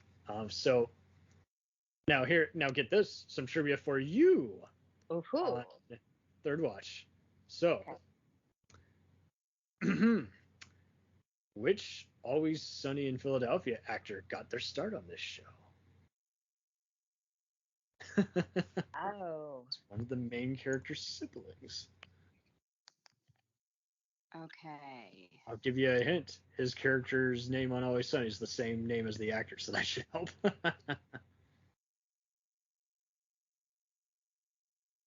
I'm thinking here. Are you gonna play my music here? Young or old? Oh, he's younger. Is it Charlie Day? Yes, it is. Ding, ding, ding, ding, ding, ding, ding, ding. Perfect. Way to go. All Our girl, right. Jen. And which This Is Us star got his start as one of the cops on Third Watch.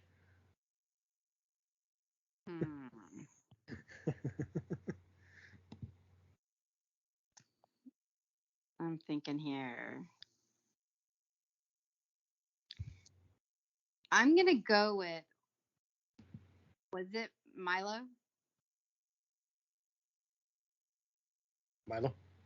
Was it Milo No.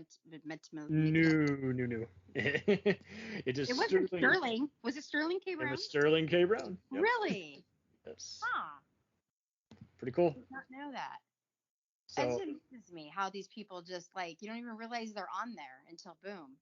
yeah, and just all these characters in disguise, and I think the show benefited from just, I mean, if I remember the same year as well as other production, West Wing, and it did good by also just giving pretty much all of its whole cast something to do, and almost all the actors, you have definitely seen them in plenty of other stuff like The Wire and some of these other sitcoms. It even had some brief recurring roles by other actors who have been around forever, but I think it benefited from just really one of the actors who I think was an interesting portrayal was someone who basically was playing the dickhead cop, and I always figured, yeah, he could have been Bruce Willis type, and Molly Price, who was one of the main female cops. I light up anytime I see her guest star on a show, and in fact, she was even on a SVU episode where she played a parole officer who was basically raping her parolees. Oh, I remember that one. Oh yeah. Okay, so perfect. You've already seen her without knowing. Yep. But yeah, I think what these shows, that show did good, is it didn't try to just be more of the same. You know what I mean? It didn't try to be, it's like, okay, we're in ER's universe, but we must be like ER. We're similar, but we got plenty of heavy themes like impossible, And recovering. right now, look at how many hospital shows we have right now. Too much. We have too many. I mean, I think we have four or five.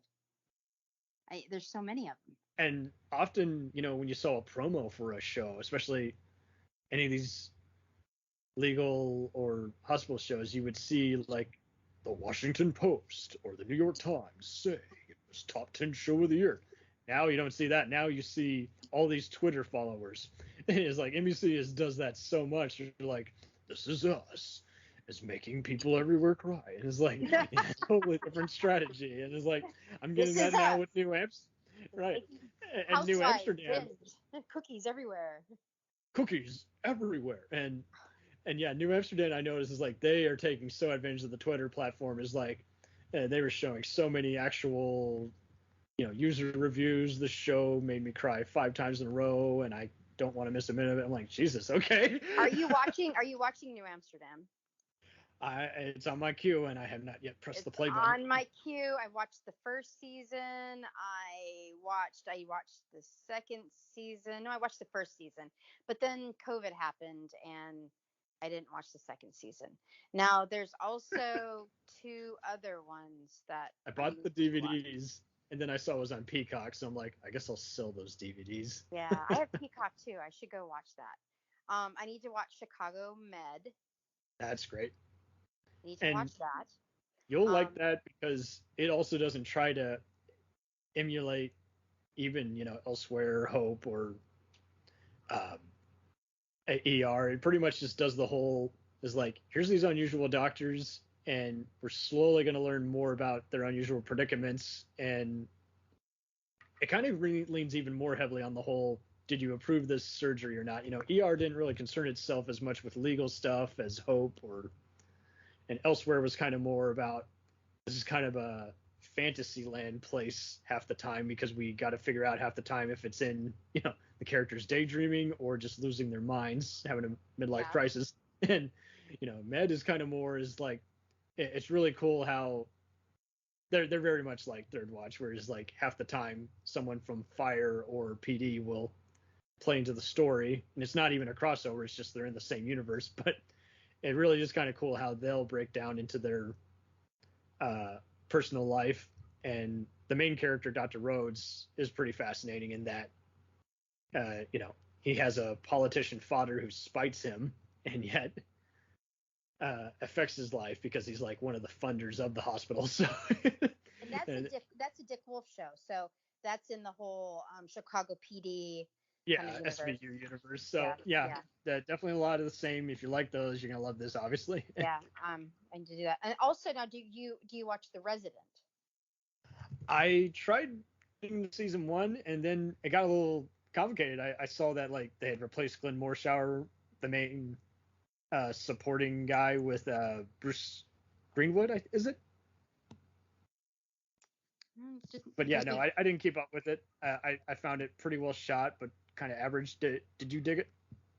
Obviously I didn't, because I watched like the first couple episodes, but my mom said that it gets really good and that I need to go back and try it again. I'm always being told I need to go back and try it again. So I don't know, maybe we'll have to see. It's supposed to be getting good. Now, how about The Good Doctor? Do you watch The Good Doctor? I've been meaning to see that. That's by the same guys who did House. Now, here's a follow-up question. Was House the second coming of St. Elsewhere, or was it the second coming of ER? How about it was the second coming of both? Look, I believe that House is God. So to me, it's the second coming of both. Okay. No, that'll be that's our good. next show. That's going to be our next show. And just, well, we'll do every fucking medical show until we just run out of shows. I love House. House is the kind of show that when I'm having a bad day, I just turn on a show just to have it on the background. That's a very good parallel. I've seen some people who like lost track of it while it was on, and I was fortunate enough to even see how it ended, like the last 3 episodes, and it was definitely one of those. Is like I saw some people who had like a love-hate relationship with it, and it's like I think it's become even more appreciated. I don't even know if any streaming series it, but it's constantly syndicated now on all the cable channels. I went and got my DVDs. I had to have my DVDs. Nice. I really love the actress. What is her name? Jennifer Morrison. Is that her name? Yeah. And then there was 13, played by Olivia Wilde. Yeah, and yeah. Jennifer Edelstein. I always light up. Yes, I just think that I just love the character of Gregory House. It's just a good show, and I've decided that everything is lupus. You know, either lupus or MS. So that's in the days. If you're sick, it's lupus. You got a cold, it's lupus. Your stomach hurt, it's lupus. So, but that's an awesome show too. But Nat, I think that there's just too many medical dramas right now, and it's so hard to when you got this smorgasbord of shows, and that's just in your medical spectrum. Look what you got in your cop spectrum. Right. Now we got to see how more of the line can be blurred, how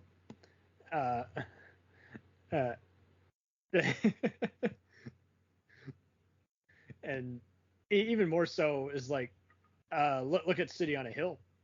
Gloria Rubin from ER is now on that as the sister of one of the legal, actually technically, the in-law of the main lawyer on that. And that show does an interesting job because it's actually set in the same universe as St. Elsewhere. Each time they go to the hospital, say St. Elijah's residence. And what is that called? City on the Hill? City on a Hill. It has Kevin Bacon as a crooked FBI agent, and it's on Showtime. And that I didn't think at first that it would be able to stand out on its own 2 feet, since, again, there's so many other procedurals. There's Bosch, there's the Chicago shows, there's all these other ones. And it's like, it did pretty good at standing on its own dilemma. Oh, it's got Jill Hennessy in it. Yes, she's just so wonderful in that. And I've never seen her play a character like that, where she feels like she's been slut-shamed by her shitty husband and wants to be loved by him again, and midlife crises, and there's plenty of other plot twists coming. I mean, Aldous Hodge, from Leverage. Yeah, I saw it. He's wonderful because you've never seen him play a role like this before, where he's playing, it's set in 90s Boston, and just showing how, he has to make a difference as like one of the few minority lawyers that are there and take on crime case. Speaking of, when we're talking about our medical shows, the one show that we never seem to talk about, which is one of my favorite shows, is Scrubs. Yeah, very true. It's like, it's in pop culture, and both Turk and JD are, the actors who play him are now doing like a rewatch. They have the every most awesome podcast in the world. This is the only podcast besides your podcast and their podcast. That's the only podcast I listen to. Oh, nice. You're So, too- there you go. But I do really enjoy their podcast. They started their podcast during the whole pandemic where we were locked in, and I started listening to their podcast when from the very beginning when they were just starting out. Oh, And really? do you listen to their podcast?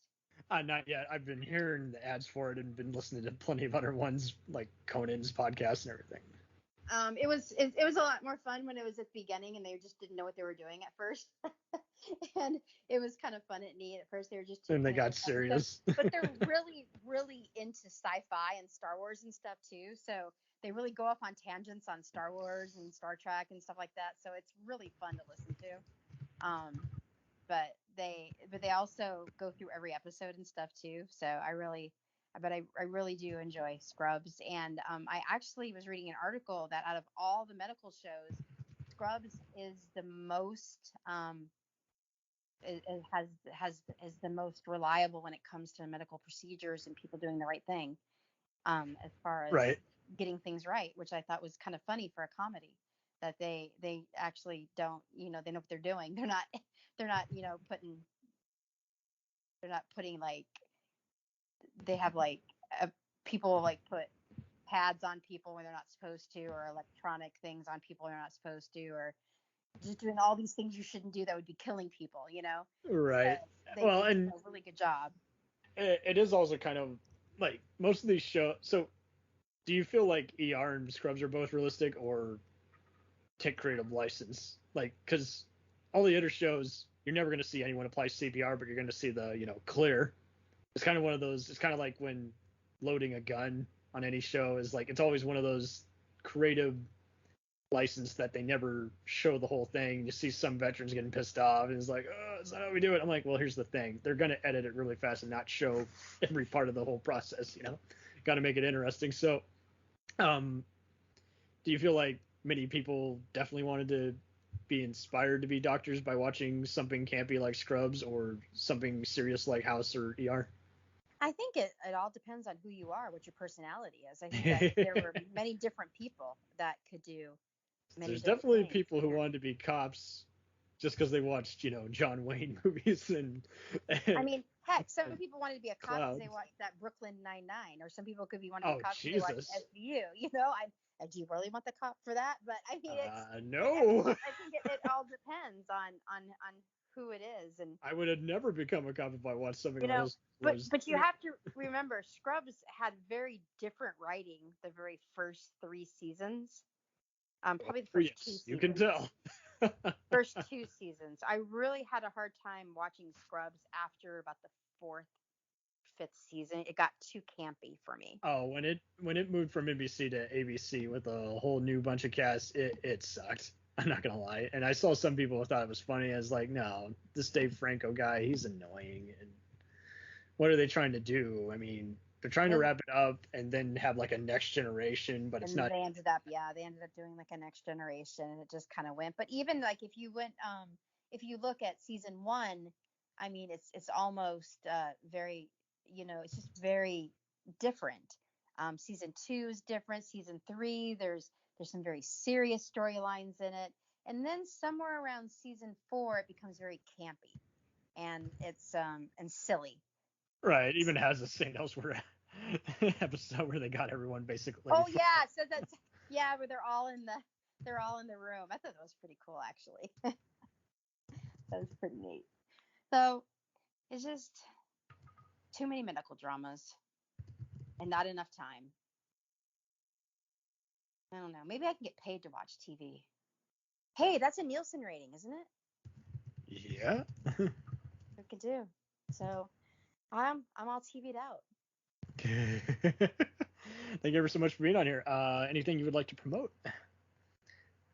Promote like my new book? I'm kidding. I'm not writing a book. Anything you'd like to promote? Yes, my new book, my new tell-all.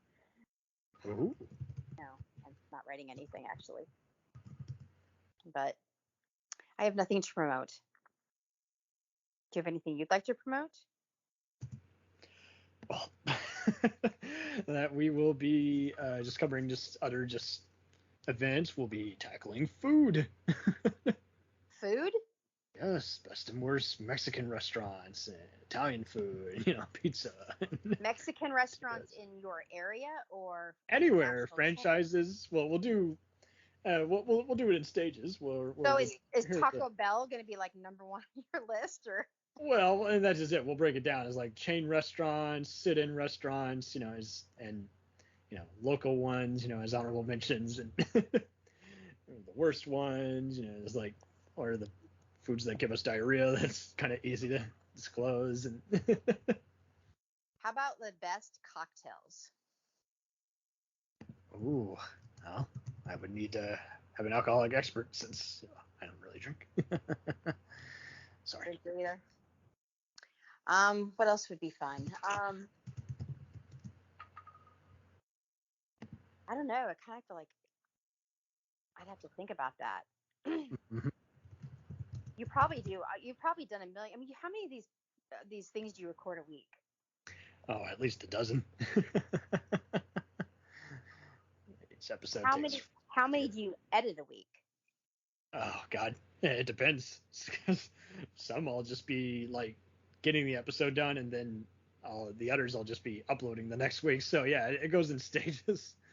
Oh, I really got to get going on this one. But yeah, each episode takes like 3 months to get aired, because and that's why I've cut it down to where it's like I record every day and I have 3 new episodes each week. So it's like, yeah, it's a process. You can always use some medical tinkering. That'd be good. Beep, clear. Well, I hope this one turned out good. Oh, you did great. We got a bunch of stuff in it. I think we did. And as far as another new one for us, I don't know. Whatever one you think we should do next. Oh, well, I mean, I can send you the list again of stuff. Just anything that you want to do, just let me know. The St. Elsewhere, I just don't think I don't feel like I knew enough to be able to do anything with it. No, that's fine. I mean, just if you want to talk about the FBI shows or Chicago shows or even NCIS.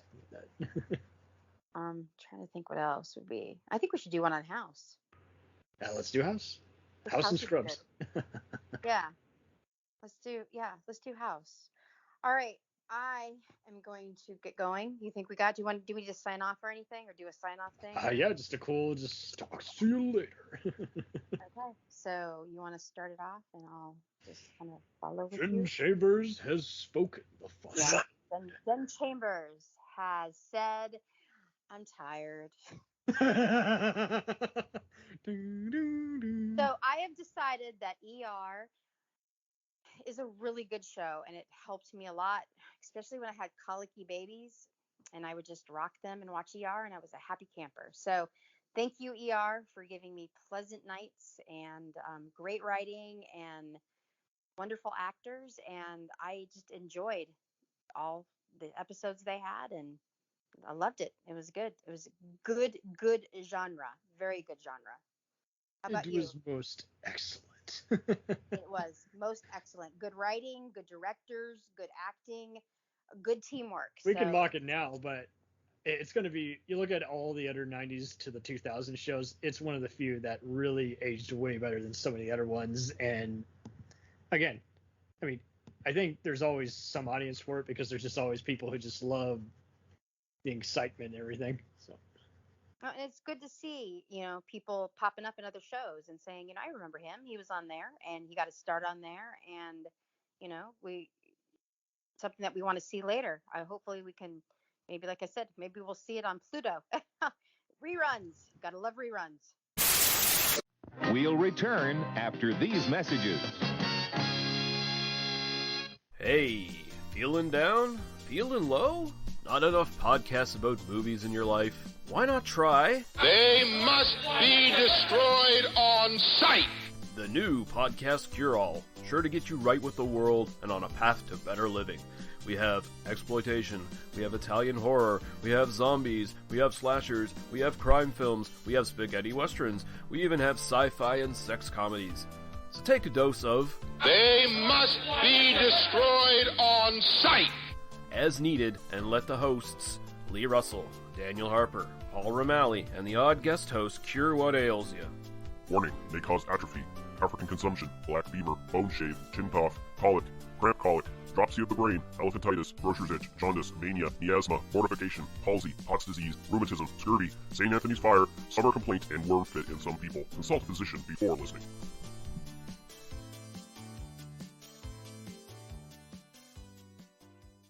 Hey, I heard you like movies. I heard you like to hustle. I heard you like podcasts. Well, guess what? There's a podcast for you out there called The Home Video Hustle. Damn right. Every Friday, we talk about whatever movie PJ picks out the bag. What does that mean? Every Wednesday on our YouTube page, I put a bunch of movies in a bag, and PJ picks one out at random. And then we just watch it. We talk about it for maybe like an hour, hour and a half, 2 hours, whatever we feel like doing, wherever the conversation leads us. But do we actually talk about the movie? Most of the time. Tangents galore. Yes. So believe me, we may be a movie podcast, but it's not always about movies. We might talk about video games, music. Yeah, that's the big one, music. Sometimes we might get a little bit of politicalness in there. Yes. Sometimes we may just, we know what we like to do. We like to tell stories, PJ. Yes. I am the master storyteller of the podcast realm. Undefeated. So if you like to hear about movies, video games, whatever foolishness comes to our mind, the most random stuff you could think of, check out the Home Video Hustle. You can find us on the Stitchers, the Google Play, Apple Podcasts, what else? Podbean, what else? Podcast Addict, goddamn, all that. Ain't no reason you can't get your hustle on. We everywhere, worldwide, baby. Hustle, motherfucking hustle. Hey, we can't cuss in the promo, PJ. We gotta be family friendly. There may be podcasts out there that don't want his hair say all that good fun stuff. Well, you. Don't run the listeners away, PJ. I'm sorry. But this is going kind of long. Yes. So we'll end this and say, hey, check out the Home Video Hustle every Friday on all the various podcast outlets. Peace. Peace.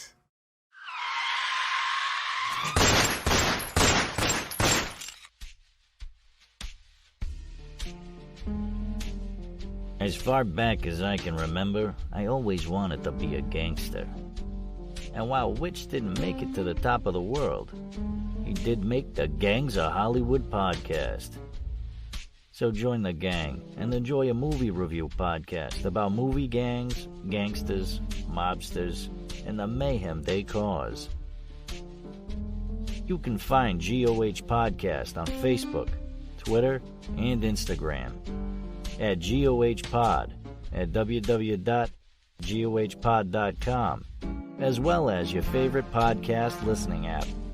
And remember, say hello to your little friend for me.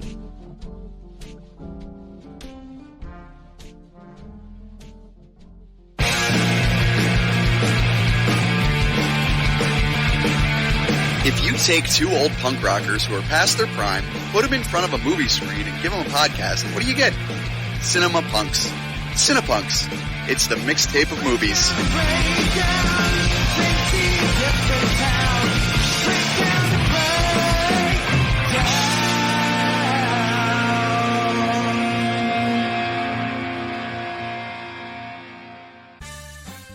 Did you ever see a film at such a young age it left you traumatized with cinematic wounds?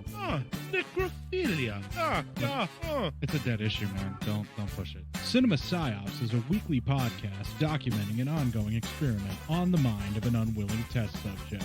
No one should have to watch this movie. Oh, no one should have to watch this? No one should have to watch this movie. Surprisingly, it's not a topic that a lot of people really want to tackle. I'm shocked, prudes. I know, really. Right? It's the next sexual frontier that no one wants to explore. I am, in the most sincerest of senses, disappointed in you. It takes a powerful goddess like Connie, jam her arm down the monster's throat and kill it. Oh, I'm still tripping out over that. Even as a kid, I was like, I gotta find a girl like that. Every week, I get a new look of disappointment that I never thought I could get out of her. Unimaginable. At 12 years old, you should not be watching this movie. Obviously. At 13, you should not be. 14, you shouldn't be. I'm not entirely sure even 17-year-olds should be watching this. Just because you're offended by something doesn't mean that you have the right to demand that it doesn't exist. Watching this film again, I had all of this like little nerd glee with everything that kept little history all popping up absolutely. at you. So I totally loved this film. Hey, I know why you couldn't see that. because your brain's warped from watching this shit at 12 years old. Yeah, this is a rough movie. I told you ahead of time when we were getting ready to do it that it was How going to be did a you rough watch one. this shit at 12? Because physical wounds heal, cinematic ones don't. Listen to Cinema Psyops.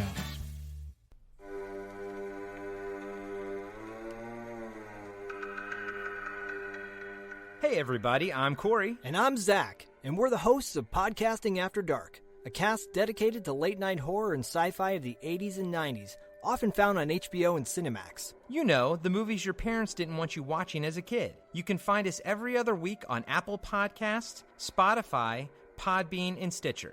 This is what you want. This is what you get.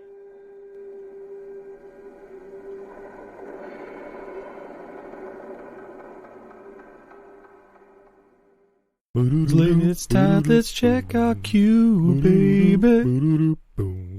Pair it with a couple brews, baby. We love good movies. We love the bad ones too. So we watch them all and pass their lessons on to you. Oh yeah.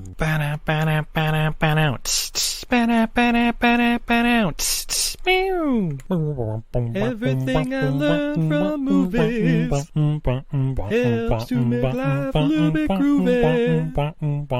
With a one-last plot holes of gratuitous movies. It's time to get busy with your friend Steven at eilfm.podbean.com. Welcome to Who Was She podcast. I am your host, Tara Jabari. After a decade working in documentaries, marketing, and all things digital media, I found that podcasting is a strong medium to share stories. After years of producing for others, I decided to start my own biographical podcast. Who Was She will focus on the life of a woman throughout Baha'i history. The first season is about Lydia Zamenhof. Lydia's story explores the subjects of the power of language and faith. Her father invented the universal language Esperanto, and she came from a Jewish family and became a Baha'i. She grew up during World War I and was killed during World War II in a concentration camp, despite heroic efforts to save her life. How can one person's life intersect with so many others, connect across borders, and inspire a biography which inspired this podcast? Over the next few weeks, I will share her story with you and the lives that were most affected by her and those who affected her life as well.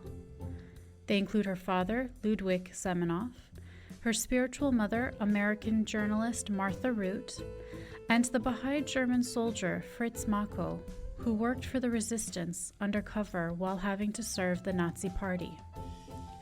I want to thank the author Wendy Heller and George Ronald Publishing for their blessing to let me use Heller's biography, Lydia, The Life of Lydia Zamenhof, Daughter of Esperanto, as a main and instrumental resource for this podcast. So please subscribe and learn about this amazing woman who traveled through 3 continents in an effort to bring unity through the power of language. You can also find more information on our Instagram, Facebook, and Pinterest at Who Was She Podcast. Music was composed and performed by Sam Red.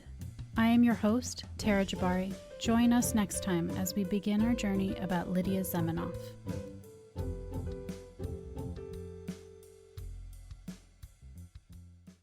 Hi everybody, it's Mac Jackson. I wanted to invite you to a new site called the Forever Adventure Network. This website has everything. Pictures, videos, blogs. There's original music by Harmony Constant, 2 podcasts. One is the MacGyver podcast, where we celebrate Richard Dean Anderson, his iconic roles, and how it's influenced our lives. There's episode discussions, interviews, and life conversations. The second podcast is the Never Gets Old podcast, where we celebrate all the best things that we love in life, from TV, movies, music, and comics. The site is also the home for the MacGyver SG-1 audio series. an ongoing adventure series that continues the adventures of MacGyver and SG-1.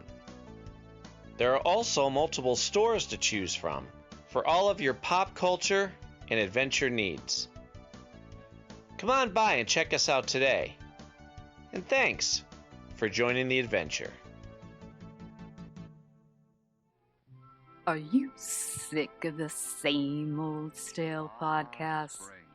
Well, then join Vanessa and Darren as they dissect movies of all kinds.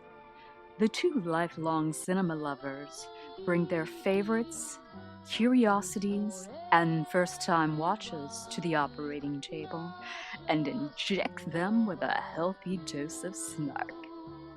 Then there's the waiting room, where they examine books and short stories. So just look for them on Apple Podcasts and where fine podcasts are available. They're part of the Legion Podcast Network. Follow them on Twitter at VD Clinic Pod. Join them on Facebook at facebook.com/groups/VD Clinic Pod. Or email them at vdclinicpod@gmail.com. They're ready to cure what ails you. And still, they just might be a little contagious. Hi there. It's Heather from the Watching Netflix Without You podcast. Did you know that there are over 1,200 Netflix original feature films and documentaries? And that number is only growing. So I've made it my mission to watch as many as I possibly can. Then, with a delightful guest or guests, disclaimer, more often than not my brother Ryan, we spend an episode rating, reviewing, and discussing a film at length. The first half of every episode is spoiler-free for those who haven't seen it yet, and in the second half, after a very clear spoiler warning, we dive into it. And that's really about it. You can listen to Watching Netflix Without You on Apple Podcasts, Google Podcasts, Spotify, and more. We now continue with our program.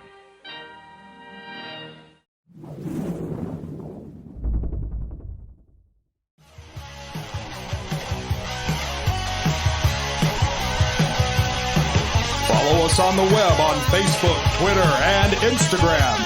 The podcast is available on Podbean, Spotify, iHeartRadio, Anchor, Apple, and anywhere else podcasts are available. Feel free to review our show and leave comments on any of those sites. Thanks a million for listening. It's a jacked up